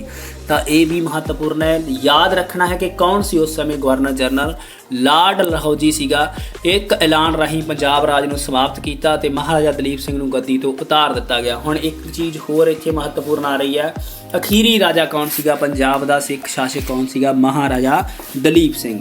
ਠੀਕ ਹੈ ਜੀ, ਤਾਂ ਉਸ ਨੂੰ ਗੱਦੀ ਤੋਂ ਉਤਾਰ ਦਿੱਤਾ ਗਿਆ। ਪੰਜਾਬ ਦੀ ਸਾਰੀ ਸੰਪत्ति ਔਰ ਕੋਹਿਨੂਰ ਹੀਰਾ ਇਹ ਵੀ ਮਹੱਤਵਪੂਰਨ ਹੈ ਜੀ। ਇਸ ਨੂੰ ਵੀ ਜਿਹੜਾ ਅੰਗਰੇਜ਼ਾਂ ਨੇ ਕਬਜ਼ਾ ਕਰ ਲਿਆ ਔਰ ਇਸ ਨੂੰ ਇੰਗਲੈਂਡ ਭੇਜ ਦਿੱਤਾ ਸੀ। ਕਿਸ ਦੇ ਕੋਲ ਭੇਜ ਦਿੱਤਾ ਸੀ? ਮਹਾਰਾਣੀ ਵਿਕਟੋਰੀਆ ਦੇ ਕੋਲ। ਠੀਕ ਹੈ ਜੀ। ਔਰ ਮਹਾਰਾਜਾ ਦਲੀਪ ਸਿੰਘ ਨੂੰ ਦੀ 4 ਤੋਂ 5 ਲੱਖ ਵਿਚਕਾਰ ਜਿਹੜੀ ਪੈਨਸ਼ਨ ਆ ਮੁਕਰਰ ਕਰ ਦਿੱਤੀ ਗਈ ਸੀ। ਠੀਕ ਹੈ ਜੀ। 29 ਮਾਰਚ 1849 ਈਸਵੀ ਨੂੰ ਪੰਜਾਬ ਨੂੰ ਅੰਗਰੇਜ਼ੀ ਸਾਮਰਾਜ ਦੇ ਵਿੱਚ ਸ਼ਾਮਲ ਕੀਤਾ ਗਿਆ। ਮਹਾਰਾਜਾ ਦਲੀਪ ਸਿੰਘ ਨੂੰ ਗੱਦੀ ਤੋਂ ਉਤਾਰ ਦਿੱਤਾ ਗਿਆ। 4 ਤੋਂ 5 ਲੱਖ ਰੁਪਏ ਉਸ ਦੀ ਸਾਲਾਨਾ ਜਿਹੜੀ ਪੈਨਸ਼ਨ ਉਹਨਾਂ ਦੀ ਮੁਕਰਰ ਕਰ ਦਿੱਤੀ ਗਈ, ਯਾਨੀ ਕਿ ਤੈਅ ਕੀਤੀ ਗਈ। ਔਰ ਕੋਹਿਨੂਰ ਹੀਰਾ ਔਰ ਸਾਰੀ ਸੰਪत्ति ਹੈ ਜਿਹੜੀ ਅੰਗਰੇਜ਼ਾਂ ਨੇ ਆਪਣੇ ਕਬਜ਼ੇ ਵਿੱਚ ਕਰ ਲਈ। ਠੀਕ ਹੈ ਜੀ। ਅੱਗੇ ਹੈ ਮੂਲ ਰਾਜ ਅਤੇ ਮਹਾਰਾਜ ਦਲੀਪ ਸਿੰਘ ਨੂੰ ਕਾਲੇ ਪਾਣੀ ਦੀ ਸਜ਼ਾ। ਹੁਣ ਮੂਲ ਰਾਜ ਨੂੰ ਐਗਨਿਊ ਅਤੇ ਐਂਡਰਸਨ ਨਾਮੀ ਜੋ ਅਸੀਂ ਸਟਾਰਟਿੰਗ ਦੇ ਵਿੱਚ ਪੜ੍ਹਿਆ ਸੀ, ਜੋ ਮੁਲਤਾਨ ਦੇ ਵਿੱਚ ਗਏ ਸੀਗੇ, ਉਹਨਾਂ ਦਾ ਕਤਲ ਕਰ ਦਿੱਤਾ ਸੀ। ਤਾਂ ਨਾਮੀ ਅੰਗਰੇਜ਼ ਅਫਸਰਾਂ ਦੇ ਕਤਲ ਵਿੱਚ ਹੱਥ ਹੋਣ ਦੇ ਜੁਰਮ ਵਿੱਚ ਕਾਲੇ ਪਾਣੀ ਦੀ ਸਜ਼ਾ ਦਿੱਤੀ ਗਈ। 29 ਦਸੰਬਰ 1849 ਈਸਵੀ ਵਿੱਚ ਮਹਾਰਾਜਾ ਦਲੀਪ ਸਿੰਘ ਨੂੰ ਵੀ ਕੈਦ ਕਰ ਲਿਆ ਗਿਆ। ਉਸ ਨੂੰ ਉਮਰ ਕੈਦ ਦੀ ਸਜ਼ਾ ਦੇ ਕੇ ਸਿੰਗਾਪੁਰ ਭੇਜ ਦਿੱਤਾ ਗਿਆ। ਇਹ ਵੀ ਮਹੱਤਵਪੂਰਨ ਹੈ ਜੀ। ਉਹਨਾਂ ਨੂੰ ਕੈਦ ਕਿਤੋਂ ਕੀਤਾ ਗਿਆ? 29 ਦਸੰਬਰ ਨੂੰ, ਮਾਰਚ ਬੋਲ ਹੋ ਗਿਆ ਸੀ, 29 ਦਸੰਬਰ ਨੂੰ ਕੈਦ ਕੀਤਾ ਗਿਆ। ਠੀਕ ਹੈ, ਤਾਂ 29 ਡੇਟ ਯਾਦ ਰੱਖਣੀ ਆ, ਉੱਥੇ ਮਾਰਚ ਹੈ, ਇੱਥੇ ਦਸੰਬਰ ਹੈ। 29 ਦਸੰਬਰ ਨੂੰ ਉਹਨਾਂ ਨੂੰ ਕੈਦ ਕਰ ਲਿਆ ਗਿਆ 1849 ਈਸਵੀ ਨੂੰ। ਠੀਕ ਹੈ ਜੀ। ਔਰ ਭੇਜਿਆ ਕਿੱਥੇ ਗਿਆ? ਸਿੰਗਾਪੁਰ ਭੇਜ ਦਿੱਤਾ ਗਿਆ ਉਮਰ ਕੈਦ ਦੀ ਸਜ਼ਾ ਦੇ ਕੇ ਮਹਾਰਾਜਾ ਦਲੀਪ ਸਿੰਘ ਨੂੰ। ਠੀਕ ਹੈ। ਨੈਕਸਟ ਹੈ ਖਾਲਸਾ ਸੈਨਾ ਦਾ ਤੋੜ ਦਿੱਤਾ ਜਾਣਾ। ਤਾਂ ਅਸੀਂ ਪਹਿਲਾਂ ਵੀ ਪੜ੍ਹਿਆ ਕਿ ਐਂਗਲੋ ਸਿੱਖ ਯੁੱਧ ਦੇ ਸਿੱਟੇ ਵਜੋਂ ਸਿੱਖ ਸੈਨਾ ਦੀ ਗਿਣਤੀ ਘਟਾ ਦਿੱਤੀ ਗਈ ਸੀ। ਦੂਜੇ ਐਂਗਲੋ ਸਿੱਖ ਯੁੱਧ ਵਿੱਚ ਸਿੱਖਾਂ ਦੀ ਹਾਰ ਪਿੱਛੋਂ ਖਾਲਸਾ ਸੈਨਾ ਨੂੰ ਤੋੜ ਦਿੱਤਾ ਗਿਆ। ਸਿੱਖ ਸੈਨਿਕਾਂ ਨੂੰ ਬੇਹਥਿਆਰ ਕਰ ਦਿੱਤਾ ਗਿਆ। ਨੌਕਰੀ ਤੋਂ ਹਟੇ ਸਿੱਖ ਸੈਨਿਕਾਂ ਨੂੰ ਬ੍ਰਿਟਿਸ਼ ਸੈਨਾ ਵਿੱਚ ਭਰਤੀ ਕਰ ਲਿਆ ਗਿਆ। ਪ੍ਰਮੁੱਖ ਸਰਦਾਰਾਂ ਦੀ ਸ਼ਕਤੀ ਨੂੰ ਦਬਾਉਣਾ ਤੇ ਪੰਜਾਬ ਰਾਜ ਦੀ ਸਮਾਪਤੀ ਬਾਅਦ ਲਾਰਡ ਡਲਹੌਜ਼ੀ ਦੇ ਹੁਕਮ ਨਾਲ ਜਾਨ ਲਾਰੇਂਸ ਨੇ ਪੰਜਾਬ ਦੇ ਚੀਫ ਕਮਿਸ਼ਨਰ ਦੇ ਰੂਪ ਵਿੱਚ ਪ੍ਰਮੁੱਖ ਭੂਮਿਕਾ ਨਿਭਾਈ। ਠੀਕ ਹੈ। ਚੀਫ ਕਮਿਸ਼ਨਰ ਕੌਣ ਬਣਦਾ? ਜਾਨ ਲਾਰੇਂਸ। ਠੀਕ ਹੈ। ਤਾਂ ਉਸਨੇ ਕੀ ਆ ਸਰਦਾਰਾਂ ਦੀ ਸ਼ਕਤੀ ਨੂੰ ਕਮਜ਼ੋਰ ਕਰਨ ਲਈ ਕਈ ਕਾਰਵਾਈਆਂ ਕੀਤੀਆਂ। ਫਲਸਰੂਪ ਉਹ ਸਰਦਾਰ ਜਿਹੜੇ ਪਹਿਲਾਂ ਧਨੀ ਜ਼ਿਮੀਂਦਾਰ ਸਨ ਅਤੇ ਸਰਕਾਰ ਵਿੱਚ ਉੱਚੀਆਂ ਪਦਵੀਆਂ ਉੱਤੇ ਸਨ, ਹੁਣ ਸਧਾਰਨ ਲੋਕਾਂ ਦੇ ਬਰਾਬਰ ਹੋ ਗਏ ਸੀਗੇ। ਠੀਕ ਹੈ ਜੀ। ਤਾਂ ਪੰਜਾਬ ਵਿੱਚ ਅੰਗਰੇਜ਼ੀ ਅਫਸਰਾਂ ਦੀ ਨਿਯੁਕਤੀ, ਤਾਂ ਪੰਜਾਬ ਦੇ ਵਿੱਚ ਜ਼ਿਆਦਾਤਰ ਅੰਗਰੇਜ਼ੀ ਅਫਸਰਾਂ ਨੂੰ ਨਿਯੁਕਤ ਕੀਤਾ ਜਾਣ ਲੱਗਾ। ਨੈਚੁਰਲੀ ਜਦੋਂ ਅੰਗਰੇਜ਼ਾਂ ਦਾ ਰਾਜ ਹੋ ਗਿਆ ਸੀ ਤਾਂ ਯੋਧੇ ਸਿੱਟੇ ਵਜੋਂ ਰਾਜ ਪ੍ਰਬੰਧੀਆਂ ਉੱਚੀਆਂ ਪਦਵੀਆਂ ਉੱਤੇ ਸਿੱਖਾਂ, ਹਿੰਦੂ ਅਤੇ ਮੁਸਲਮਾਨਾਂ ਦੀ ਥਾਂ ਤੇ ਅੰਗਰੇਜ਼ਾਂ ਅਤੇ ਯੂਰਪੀਆਂ ਨੂੰ ਨਿਯੁਕਤ ਕੀਤਾ ਗਿਆ। ਉਹਨਾਂ ਨੂੰ ਭਾਰੀਆਂ ਤਨਖਾਹਾਂ ਅਤੇ ਭੱਤੇ ਵੀ ਦਿੱਤੇ ਜਾਣ ਲੱਗੇ। ਠੀਕ ਹੈ ਜੀ। ਇਸ ਤਰ੍ਹਾਂ ਜਿਹੜਾ ਪੰਜਾਬ ਦੇ ਉੱਪਰ ਜਦੋਂ ਅਧਿਕਾਰ ਹੋਇਆ ਤਾਂ ਬਹੁਤ ਸਾਰੀਆਂ ਤਬਦੀਲੀਆਂ ਹੋਈਆਂ। ਉੱਤਰ ਪੱਛਮੀ ਹੱਦਾਂ ਨੂੰ ਸ਼ਕਤੀਸ਼ਾਲੀ ਬਣਾਉਣ ਦੀ ਕਾਰਵਾਈ, ਪੰਜਾਬ ਨੂੰ ਬ੍ਰਿਟਿਸ਼ ਸਾਮਰਾਜ ਵਿੱਚ ਸ਼ਾਮਲ ਕਰਨ ਬਾਅਦ ਅੰਗਰੇਜ਼ਾਂ ਨੇ ਉੱਤਰੀ ਪੱਛਮੀ ਸਰਹੱਦ ਨੂੰ ਸ਼ਕਤੀਸ਼ਾਲੀ ਬਣਾਉਣ ਲਈ ਸੜਕਾਂ ਅਤੇ ਛਾਉਣੀਆਂ ਦਾ ਨਿਰਮਾਣ ਕੀਤਾ। ਸੈਨਿਕ ਦ੍ਰਿਸ਼ਟੀ ਤੋਂ ਮਹੱਤਵਪੂਰਨ ਕਿਲ੍ਹਿਆਂ ਦੀ ਮੁਰੰਮਤ ਕੀਤੀ ਗਈ। ਕਈ ਨਵੇਂ ਕਿਲ੍ਹੇ ਵੀ ਉਸਾਰੇ ਗਏ। ਉੱਤਰੀ ਪੱਛਮੀ ਕਬੀਲਿਆਂ ਨੂੰ ਕਾਬੂ ਵਿੱਚ ਰੱਖਣ ਲਈ ਵਿਸ਼ੇਸ਼ ਸੈਨਿਕ ਦਸਤੇ ਵੀ ਕਾਇਮ ਕੀਤੇ ਗਏ। ਤਾਂ ਅੰਗਰੇਜ਼ਾਂ ਦੁਆਰਾ ਕੀਤੀਆਂ ਗਈਆਂ ਕੁਝ ਕਾਰਵਾਈਆਂ ਸੀਗੀਆਂ ਪੰਜਾਬ ਨੂੰ ਆਪਣੇ ਵਿੱਚ ਸ਼ਾਮਲ ਕਰਨ ਲਈ। ਪੰਜਾਬ ਦੇ ਰਾਜ ਪ੍ਰਬੰਧ ਦੀ ਪੁਨਰ ਵਿਵਸਥਾ ਕੀਤੀ ਗਈ। ਪੰਜਾਬ ਉੱਤੇ ਅੰਗਰੇਜ਼ਾਂ ਦੇ ਅਧਿਕਾਰ ਪਿੱਛੋਂ ਪ੍ਰਸ਼ਾਸਨ ਸੰਪਤੀ ਦਾ ਸਥਾਪਨਾ ਕੀਤੀ ਗਈ। ਉਸ ਦਾ ਪ੍ਰਧਾਨ ਹੈਨਰੀ ਲਾਰੈਂਸ ਸੀ। ਪ੍ਰਬੰਧਕ ਢਾਂਚੇ ਦਾ ਮੁੜ ਸੰਗਠਨ ਕੀਤਾ ਗਿਆ। ਨਿਆਂ ਪ੍ਰਣਾਲੀ, ਪੁਲਿਸ ਪ੍ਰਬੰਧ ਅਤੇ ਭੂਮੀ ਕਰ ਪ੍ਰਣਾਲੀ ਵਿੱਚ ਸੁਧਾਰ ਕੀਤੇ ਗਏ। ਸੜਕਾਂ ਅਤੇ ਨਹਿਰਾਂ ਦਾ ਨਿਰਮਾਣ ਕੀਤਾ ਗਿਆ। ਡਾਕ ਦਾ ਸੁਚੱਜਾ ਪ੍ਰਬੰਧ ਕੀਤਾ ਗਿਆ। ਯਾਨੀ ਕਿ ਇਹ ਸਾਰੀਆਂ ਜਿਹੜੀਆਂ ਤਬਦੀਲੀਆਂ ਅੰਗਰੇਜ਼ਾਂ ਦੁਆਰਾ ਜਿਹੜੀਆਂ ਜਦ 29 ਮਾਰਚ 1849 ਈਸਵੀ ਨੂੰ ਅੰਗਰੇਜ਼ਾਂ ਦੁਆਰਾ ਪੰਜਾਬ ਨੂੰ ਆਪਣੇ ਸਾਮਰਾਜ ਵਿੱਚ ਸ਼ਾਮਲ ਕੀਤਾ ਜਾਂਦਾ ਹੈ, ਤਾਂ ਇਹ ਸਾਰੀਆਂ ਜਿਹੜੀਆਂ ਇਹ ਤਬਦੀਲੀਆਂ ਕੀਤੀਆਂ ਗਈਆਂ। ਪੰਜਾਬ ਦੀਆਂ ਦੇਸੀ ਰਿਆਸਤਾਂ ਨਾਲ ਅੰਗਰੇਜ਼ਾਂ ਦੀ ਮਿੱਤਰਤਾ ਪੂਰਨ ਸੰਬੰਧ, ਔਰ ਇਹ ਮਹੱਤਵਪੂਰਨ ਹੈ ਜੀ, ਇਹ ਵੀ ਤੁਸੀਂ ਜ਼ਰੂਰ, ਕਿਉਂਕਿ ਐਂਗਲੋ ਸਿੱਖ ਯੁੱਧ ਦੇ ਦੌਰਾਨ ਪਟਿਆਲਾ, ਨਾਭਾ, ਜੀਂਦ, ਕਪੂਰਥਲਾ ਤੇ ਫਰੀਦਕੋਟ ਦੇ ਰਾਜਿਆਂ ਅਤੇ ਬਹਾਵਲਪੁਰ, ਮਲੇਰਕੋਟਲੇ ਦੇ ਨਵਾਬਾਂ ਨੇ ਅੰਗਰੇਜ਼ਾਂ ਦੀ ਸਹਾਇਤਾ ਕੀਤੀ ਸੀ। ਠੀਕ ਹੈ। ਮੋਸਟ ਇੰਪੋਰਟੈਂਟ ਹੈ ਇਹ ਵਾਲੀਆਂ ਜਿਹੜਾ ਮੈਂ ਹੁਣ ਤੁਹਾਨੂੰ ਇਹ ਆਪਾਂ ਕਰ ਰਹੇ ਹਾਂ, ਮੋਸਟ ਇੰਪੋਰਟੈਂਟ ਹੈ ਕਿ ਉਹਨਾਂ ਨੇ ਅੰਗਰੇਜ਼ਾਂ ਦੀ ਸਹਾਇਤਾ ਕੀਤੀ ਸੀ। ਕਿਹਨਾਂ ਨੇ ਅੰਗਰੇਜ਼ਾਂ ਦੀ ਸਹਾਇਤਾ ਕੀਤੀ ਸੀ, ਕਿਹੜੇ ਸੀਗੇ? ਪਟਿਆਲਾ, ਨਾਭਾ, ਜੀਂਦ, ਕਪੂਰਥਲਾ, ਫਰੀਦਕੋਟ, ਬਹਾਵਲਪੁਰ, ਮਲੇਰਕੋਟਲਾ ਦੇ ਨਵਾਬ ਸੀ ਜਿਹੜੇ ਸਾਰੇ ਔਰ ਰਾਜੇ ਸੀਗੇ, ਇਹਨਾਂ ਨੇ ਅੰਗਰੇਜ਼ਾਂ ਦੀ ਸਹਾਇਤਾ ਕੀਤੀ ਸੀ। ਅੰਗਰੇਜ਼ਾਂ ਨੇ ਖੁਸ਼ ਹੋ ਕੇ ਇਹਨਾਂ ਤੋਂ ਕੋਈ ਦੇਸੀ ਨੂੰ ਇਨਾਮ ਦਿੱਤੇ ਅਤੇ ਦੇਸੀ ਰਿਆਸਤਾਂ ਨੂੰ ਬ੍ਰਿਟਿਸ਼ ਸਾਮਰਾਜ ਵਿੱਚ ਸ਼ਾਮਲ ਨਾ ਕਰਨ ਦਾ ਵੀ ਫੈਸਲਾ ਕੀਤਾ। ਔਰ ਤੁਹਾਡੀ ਜਾਣਕਾਰੀ ਲਈ ਦੱਸ ਦਈਏ, ਇਹ ਰਿਆਸਤਾਂ ਨੂੰ ਉਹਨਾਂ ਨੇ ਕਦੇ ਵੀ ਆਪਣੇ ਜਿਹੜੇ ਸਾਮਰਾਜ ਵਿੱਚ ਸ਼ਾਮਲ ਨਾ ਕੀਤਾ। ਤਾਂ ਅਸੀਂ ਪੜ੍ਹਦੇ ਹਾਂ ਜਦ 1947 ਈਸਵੀ ਵਿੱਚ, ਥੋੜ੍ਹੀ ਜਿਹੀ ਗੱਲ ਤੁਹਾਡੇ ਨਾਲ ਸ਼ੇਅਰ ਜ਼ਰੂਰ ਕਰਾਂਗਾ ਇੱਥੇ ਮੈਂ। 1947 ਈਸਵੀ ਵਿੱਚ ਜਦ ਸਾਡਾ ਦੇਸ਼ ਆਜ਼ਾਦ ਹੁੰਦਾ ਤਾਂ ਉਸ ਟਾਈਮ ਵੀ ਅੰਗਰੇਜ਼ ਇਹਨਾਂ ਰਿਆਸਤਾਂ ਨੂੰ ਇਹ ਅਧਿਕਾਰ ਦੇ ਕੇ ਗਏ, ਜਾਂਦੇ ਉਹੀ ਫੁੱਟ ਪਾਓ ਤੇ ਰਾਜ ਕਰੋ ਦੀ ਨੀਤੀ, ਕਿ ਤੁਹਾਡੀ ਇੱਛਾ ਹੈ ਤੁਸੀਂ ਪਾਕਿਸਤਾਨ ਵਿੱਚ ਜਾਣਾ ਚਾਹੁੰਦੇ ਹੋ ਜਾਂ ਤੁਸੀਂ ਹਿੰਦੁਸਤਾਨ ਵਿੱਚ ਮਿਲਣਾ ਚਾਹੁੰਦੇ ਹੋ। ਜਦ 47 ਦੇ ਵਿੱਚ ਸਾਡੇ ਦੇਸ਼ ਨੂੰ ਆਜ਼ਾਦੀ ਮਿਲਦੀ ਹੈ ਤਾਂ ਇਹ ਟੋਟਲ 562 ਰਿਆਸਤਾਂ ਸਨ, ਦੇਸੀ ਰਿਆਸਤਾਂ, ਰਜਵਾੜੇ ਸਨ। ਠੀਕ ਹੈ ਜੀ। ਔਰ ਇਹਨਾਂ ਨੂੰ ਭਾਰਤ ਦੇ ਵਿੱਚ ਮਿਲਾਉਣ ਦਾ, ਯਾਨੀ ਕਿ ਭਾਰਤੀ ਸੰਵਿਧਾਨ, ਭਾਰਤੀ ਦੇਸ਼ ਵਿੱਚ ਮਿਲਾਉਣ ਦਾ ਜਿਹੜਾ ਮਹੱਤਵਪੂਰਨ ਰੋਲ ਅਦਾ ਕੀਤਾ, ਉਹ ਕੀਤਾ ਹੈ ਜੀ ਸਰਦਾਰ ਵੱਲਭ ਭਾਈ ਪਟੇਲ ਨੇ। ਠੀਕ ਹੈ। ਸਰਦਾਰ ਵੱਲਭ ਭਾਈ ਪਟੇਲ ਦੇ ਯਤਨਾਂ ਸਦਕਾ ਇਹ ਜਿਹੜੀਆਂ 562 ਦੇਸਾਂ, ਕਿਸੇ ਨੂੰ ਪਿਆਰ ਦੇ ਨਾਲ ਔਰ ਕਿਸੇ ਨੂੰ ਸਮਝੌਤੇ ਦੇ ਨਾਲ, ਕਿਸੇ ਨੂੰ ਲਾਲਚ ਦੇ ਨਾਲ ਪੰਜਾਬ ਵਿੱਚ ਜਿਹੜੀ ਭਾਰਤ ਦੇ ਵਿੱਚ ਸ਼ਾਮਲ ਕੀਤਾ ਗਿਆ, ਔਰ ਕਈਆਂ ਨੂੰ ਕਹਿ ਲਓ ਕਿ ਕਾਨੂੰਨੀ ਔਰ ਥੋੜ੍ਹਾ ਡਰਾ ਧਮਕਾ ਕੇ ਵੀ ਜਿਹੜਾ ਸ਼ਾਮਲ ਕੀਤਾ ਗਿਆ। ਠੀਕ ਹੈ। ਤਾਂ ਇਹ 562 ਰਿਆਸਤਾਂ ਸਨ ਇਹੀ। ਔਰ ਪੰਜਾਬ ਉੱਤੇ ਅੰਗਰੇਜ਼ਾਂ ਦਾ ਕਬਜ਼ਾ ਤਾਂ ਉਹ ਅਸੀਂ ਪੜ੍ਹ ਹੀ ਲਿਆ ਹੈਗਾ ਕਿ ਪਹਿਲੇ ਐਂਗਲੋ ਸਿੱਖ ਯੁੱਧ ਪਿੱਛੋਂ ਲਾਰਡ ਡਲਹੌਜ਼ੀ ਨੇ, ਹੁਣ 'ਚ ਸਾਰਾ ਤੁਹਾਡਾ ਕਨਕਲੂਜਨ ਹੋਏਗਾ ਇਸ ਚੈਪਟਰ ਦਾ, ਇਸ ਪੈਰੇ ਦੇ ਵਿੱਚ, ਜਾਣਬੁੱਝ ਕੇ ਪੰਜਾਬ ਨੂੰ ਬ੍ਰਿਟਿਸ਼ ਸਾਮਰਾਜ ਵਿੱਚ ਸ਼ਾਮਲ ਨਾ ਕੀਤਾ। ਮਾਰਚ 1846 ਈਸਵੀ ਵਿੱਚ ਲਾਹੌਰ ਦੀਆਂ ਸੰਧੀਆਂ ਰਾਹੀਂ ਅੰਗਰੇਜ਼ਾਂ ਨੇ ਲਾਹੌਰ ਰਾਜ ਕੋਲੋਂ ਦੁਆਬਾ, ਬਿਸ, ਜਲੰਧਰ ਅਤੇ ਉਪਜਾਊ ਇਲਾਕੇ ਖੋਹ ਲਏ। ਠੀਕ ਹੈ। ਖਾਲਸਾ ਸੈਨਾ ਦੀ ਸੰਖਿਆ ਘਟਾ ਦਿੱਤੀ ਗਈ। ਲਾਹੌਰ ਵਿੱਚ ਇੱਕ ਬ੍ਰਿਟਿਸ਼ ਸੈਨਾ ਰੱਖੀ ਗਈ। ਦਸੰਬਰ 1846 ਈਸਵੀ ਦੇ ਵਿੱਚ ਦਸੰਬਰ 1846 ਸੇ ਲਾਰਡ ਹਾਰਡਿੰਗ ਨੇ ਲਾਹੌਰ ਰਾਜ ਨਾਲ ਭੈਰੋਵਾਲ ਦੀ ਸੰਧੀ ਕੀਤੀ, ਜਿਸ ਦੀਆਂ ਸਾਰੀਆਂ ਸ਼ਰਤਾਂ ਅਸੀਂ ਪੜ੍ਹੀਆਂ ਹੀ ਹਨ। ਤਾਂ ਤੁਸੀਂ ਇਹ ਸਕਰੀਨਸ਼ਾਟ ਲੈ ਕੇ ਸਾਰੀਆਂ ਸ਼ਰਤਾਂ ਪੜ੍ਹ ਲੈਣੀਆਂ। ਮਹਾਰਾਜਾ ਦਲੀਪ ਸਿੰਘ ਨਾਬਾਲਗ ਸੀ, ਇਸ ਕਰਕੇ ਉਸ ਦੀ ਸਰਪ੍ਰਸਤ ਬਣਾਇਆ ਗਿਆ। 8 ਮੈਂਬਰੀ ਫਿਰ ਉਹਨਾਂ ਨੇ ਇੱਕ ਕੌਂਸਲ ਬਣਾ ਦਿੱਤੀ, ਇੱਕ ਰੈਜ਼ੀਡੈਂਸੀ ਬਣਾਈ, ਜੋ ਅਸੀਂ ਸਾਰਾ ਇਸ ਚੈਪਟਰ ਦੇ ਵਿੱਚ ਪੜ੍ਹਿਆ ਹੈ, ਜੋ ਸਾਰੇ ਦਾ ਸਾਰਾ ਕਨਕਲੂਜਨ ਹੈ। ਆਖਰ ਵਿੱਚ ਕੀ ਹੁੰਦਾ ਹੈ, ਲਾਰਡ ਡਲਹੌਜ਼ੀ ਹੈ ਜਿਹੜਾ ਜਦੋਂ ਗਵਰਨਰ ਜਨਰਲ ਬਣਦਾ ਹੈ ਤਾਂ ਉਹ ਪੰਜਾਬ ਨੂੰ ਆਪਣੇ ਵਿੱਚ ਸ਼ਾਮਲ ਕਰਨ ਦਾ ਉਸ ਦਾ ਫਸਟ ਮੌਸਮ ਹੈ। ਸਭ ਤੋਂ ਪਹਿਲਾਂ ਉਸਨੇ ਪੰਜਾਬ ਨੂੰ ਬ੍ਰਿਟਿਸ਼ ਰਾਜ ਵਿੱਚ ਮਿਲਾਉਣ ਦੀ ਜਿਹੜੀ ਵਿਉਂਤ ਬਣਾਈ। ਤਾਂ 29 ਮਾਰਚ, ਠੀਕ ਹੈ, 29 ਮਾਰਚ 1849 ਈਸਵੀ ਨੂੰ ਮਹਾਰਾਜਾ ਦਲੀਪ ਸਿੰਘ ਦੀ ਕਾਉਂਸਲ ਆਫ ਰੈਜ਼ੀਡੈਂਸੀ ਦੇ ਮੈਂਬਰਾਂ ਦੇ ਇੱਕ ਸੰਧੀ ਪੱਤਰ ਤੇ ਹਸਤਾਖਰ ਕਰਨ ਲਈ ਮਜਬੂਰ ਕੀਤਾ ਗਿਆ ਉਹਨਾਂ ਨੂੰ। ਠੀਕ ਹੈ, 29 ਮਾਰਚ 1849 ਨੂੰ ਜਿਹੜਾ ਪੰਜਾਬ ਨੂੰ ਅੰਗਰੇਜ਼ੀ ਸਾਮਰਾਜ ਵਿੱਚ ਸ਼ਾਮਲ ਕੀਤਾ ਗਿਆ। ਮਹਾਰਾਜਾ ਦਲੀਪ ਸਿੰਘ ਨੂੰ ਗੱਦੀ ਤੋਂ ਉਤਾਰਿਆ ਗਿਆ। ਉਸ ਨੂੰ ਕੁਝ ਸੰਪत्ति ਯਾਨੀ ਕਿ ਉਹਦੀ ਔਰ ਜੋ ਅਸੀਂ ਜ਼ਿਕਰ ਕੀਤਾ ਸੀ ਕਿ ਮਹੱਤਵਪੂਰਨ ਹੈ ਕੋਹਿਨੂਰ ਹੀਰਾ। ਠੀਕ ਹੈ, ਜੋ ਕੋਹਿਨੂਰ ਹੀਰਾ ਸੀਗਾ ਉਹ ਉਸ 'ਤੇ ਵੀ ਅੰਗਰੇਜ਼ਾਂ ਨੇ ਕਬਜ਼ਾ ਕੀਤਾ ਔਰ ਉਸ ਨੂੰ ਕਿੱਥੇ ਭੇਜ ਦਿੱਤਾ ਸੀਗਾ, ਇੰਗਲੈਂਡ ਭੇਜ ਦਿੱਤਾ ਸੀਗਾ ਮਹਾਰਾਣੀ ਵਿਕਟੋਰੀਆ ਦੇ ਕੋਲ। ਠੀਕ ਹੈ ਜੀ। ਤੇ ਦਲੀਪ ਸਿੰਘ ਨੂੰ 5 ਲੱਖ ਜਿਹੜੀ ਉਹਦੀ ਸਾਲਾਨਾ ਜਿਹੜੀ ਉਹ ਪੈਨਸ਼ਨ ਬੰਨੀ ਗਈ ਸੀ, ਮੁਕਰਰ ਕੀਤੀ ਗਈ ਸੀ 4 ਤੋਂ 5 ਲੱਖ। ਉਸੇ ਦਿਨ ਹੀ ਹੈਨਰੀ ਇਲੀਅਟ ਨੇ ਲਾਹੌਰ ਦਰਬਾਰ ਵਿੱਚ ਲਾਰਡ ਡਲਹੌਜ਼ੀ ਵੱਲੋਂ ਐਲਾਨ ਪੜ੍ਹ ਕੇ ਸੁਣਾਇਆ। ਤਾਂ ਇਹ ਵੀ ਨਾਮ ਤੁਸੀਂ ਮਹੱਤਵਪੂਰਨ ਯਾਦ ਰੱਖਣਾ ਹੈ। ਹੈਨਰੀ ਇਲੀਅਟ ਦੁਆਰਾ ਜਿਹੜਾ ਇਹ ਐਲਾਨ ਆ ਜਿਹੜਾ ਇਹ ਪੜ੍ਹਿਆ ਗਿਆ ਸੀਗਾ ਕਿ ਪੰਜਾਬ ਨੂੰ ਅੰਗਰੇਜ਼ੀ ਸਾਮਰਾਜ ਵਿੱਚ, ਬ੍ਰਿਟਿਸ਼ ਸਾਮਰਾਜ ਵਿੱਚ ਮਿਲਾਉਣਾ ਉਚਿਤ ਹੈ। ਠੀਕ ਹੈ ਜੀ। ਤਾਂ ਇਸ ਤਰ੍ਹਾਂ ਸਾਰੇ ਦਾ ਸਾਰਾ ਲੈਸਨ ਅਸੀਂ ਕਵਰ ਕੀਤਾ ਹੈ। 3 ਪਾਰਟ ਨੇ ਇਸ ਲੈਸਨ ਦੇ, 3 ਵੀਡੀਓ ਨੇ। ਕਮੈਂਟ ਬਾਕਸ ਔਰ ਡਿਸਕ੍ਰਿਪਸ਼ਨ ਦੇ ਵਿੱਚ ਤੁਹਾਨੂੰ ਇਸ ਦੀਆਂ ਪਿਛਲੀਆਂ ਦੋਨੋਂ ਵੀਡੀਓ ਦਾ ਜਿਹੜਾ ਲਿੰਕ ਮਿਲ ਜਾਏਗਾ। ਇਸ ਦਾ ਤੁਸੀਂ ਅੱਛੇ ਤਰੀਕੇ ਦੇ ਨਾਲ ਰਿਵੀਜ਼ ਕਰ ਲੈਣਾ ਔਰ ਵਧੀਆ ਅਗਰ ਤੁਸੀਂ ਰੈਗੂਲਰ ਦੇਖਦੇ ਰਹੋ, ਇਸ ਚੈਨਲ 'ਤੇ ਬਣੇ ਰਹੋ ਤਾਂ ਸਾਰੇ ਹੀ SST ਦੇ ਚੈਪਟਰ ਔਰ ਨੋਟਸ ਤੁਹਾਨੂੰ ਭੇਜਦੇ ਰਹਾਂਗੇ। ਬਹੁਤ ਸਾਰੇ 400 ਤੋਂ ਲਗਭਗ 400 ਵੀਡੀਓਜ਼ ਤੁਹਾਨੂੰ SST ਨਾਲ ਸੰਬੰਧਿਤ ਮਿਲਣਗੀਆਂ। ਤਾਂ ਤੁਸੀਂ ਇਸ ਚੈਨਲ ਨੂੰ ਸਬਸਕ੍ਰਾਈਬ ਕਰਕੇ ਉਹ ਸਾਰੀਆਂ ਵੀਡੀਓਜ਼ ਦਾ ਲਾਭ ਲੈ ਸਕਦੇ ਹੋ। ਬਹੁਤ ਬਹੁਤ ਧੰਨਵਾਦ ਜੀ। ਅਗਰ ਵੀਡੀਓ ਚੰਗੀ ਲੱਗੀ ਹੈ ਤਾਂ ਲਾਈਕ ਸ਼ੇਅਰ ਕਮੈਂਟ ਜ਼ਰੂਰ ਕਰਨਾ। ਅੱਗੇ ਤੋਂ ਅੱਗੇ ਫਾਰਵਰਡ ਕਰੋ ਕਿਉਂਕਿ ਹੋਰ ਵੀ ਜਿਹੜੇ ਤੁਹਾਡੇ ਨਾਲ ਦੇ ਦੋਸਤ ਮਿੱਤਰ ਨੇ ਇਸ ਦਾ ਲਾਭ ਉਠਾ ਸਕਣ। ਬਹੁਤ ਬਹੁਤ ਧੰਨਵਾਦ ਜੀ।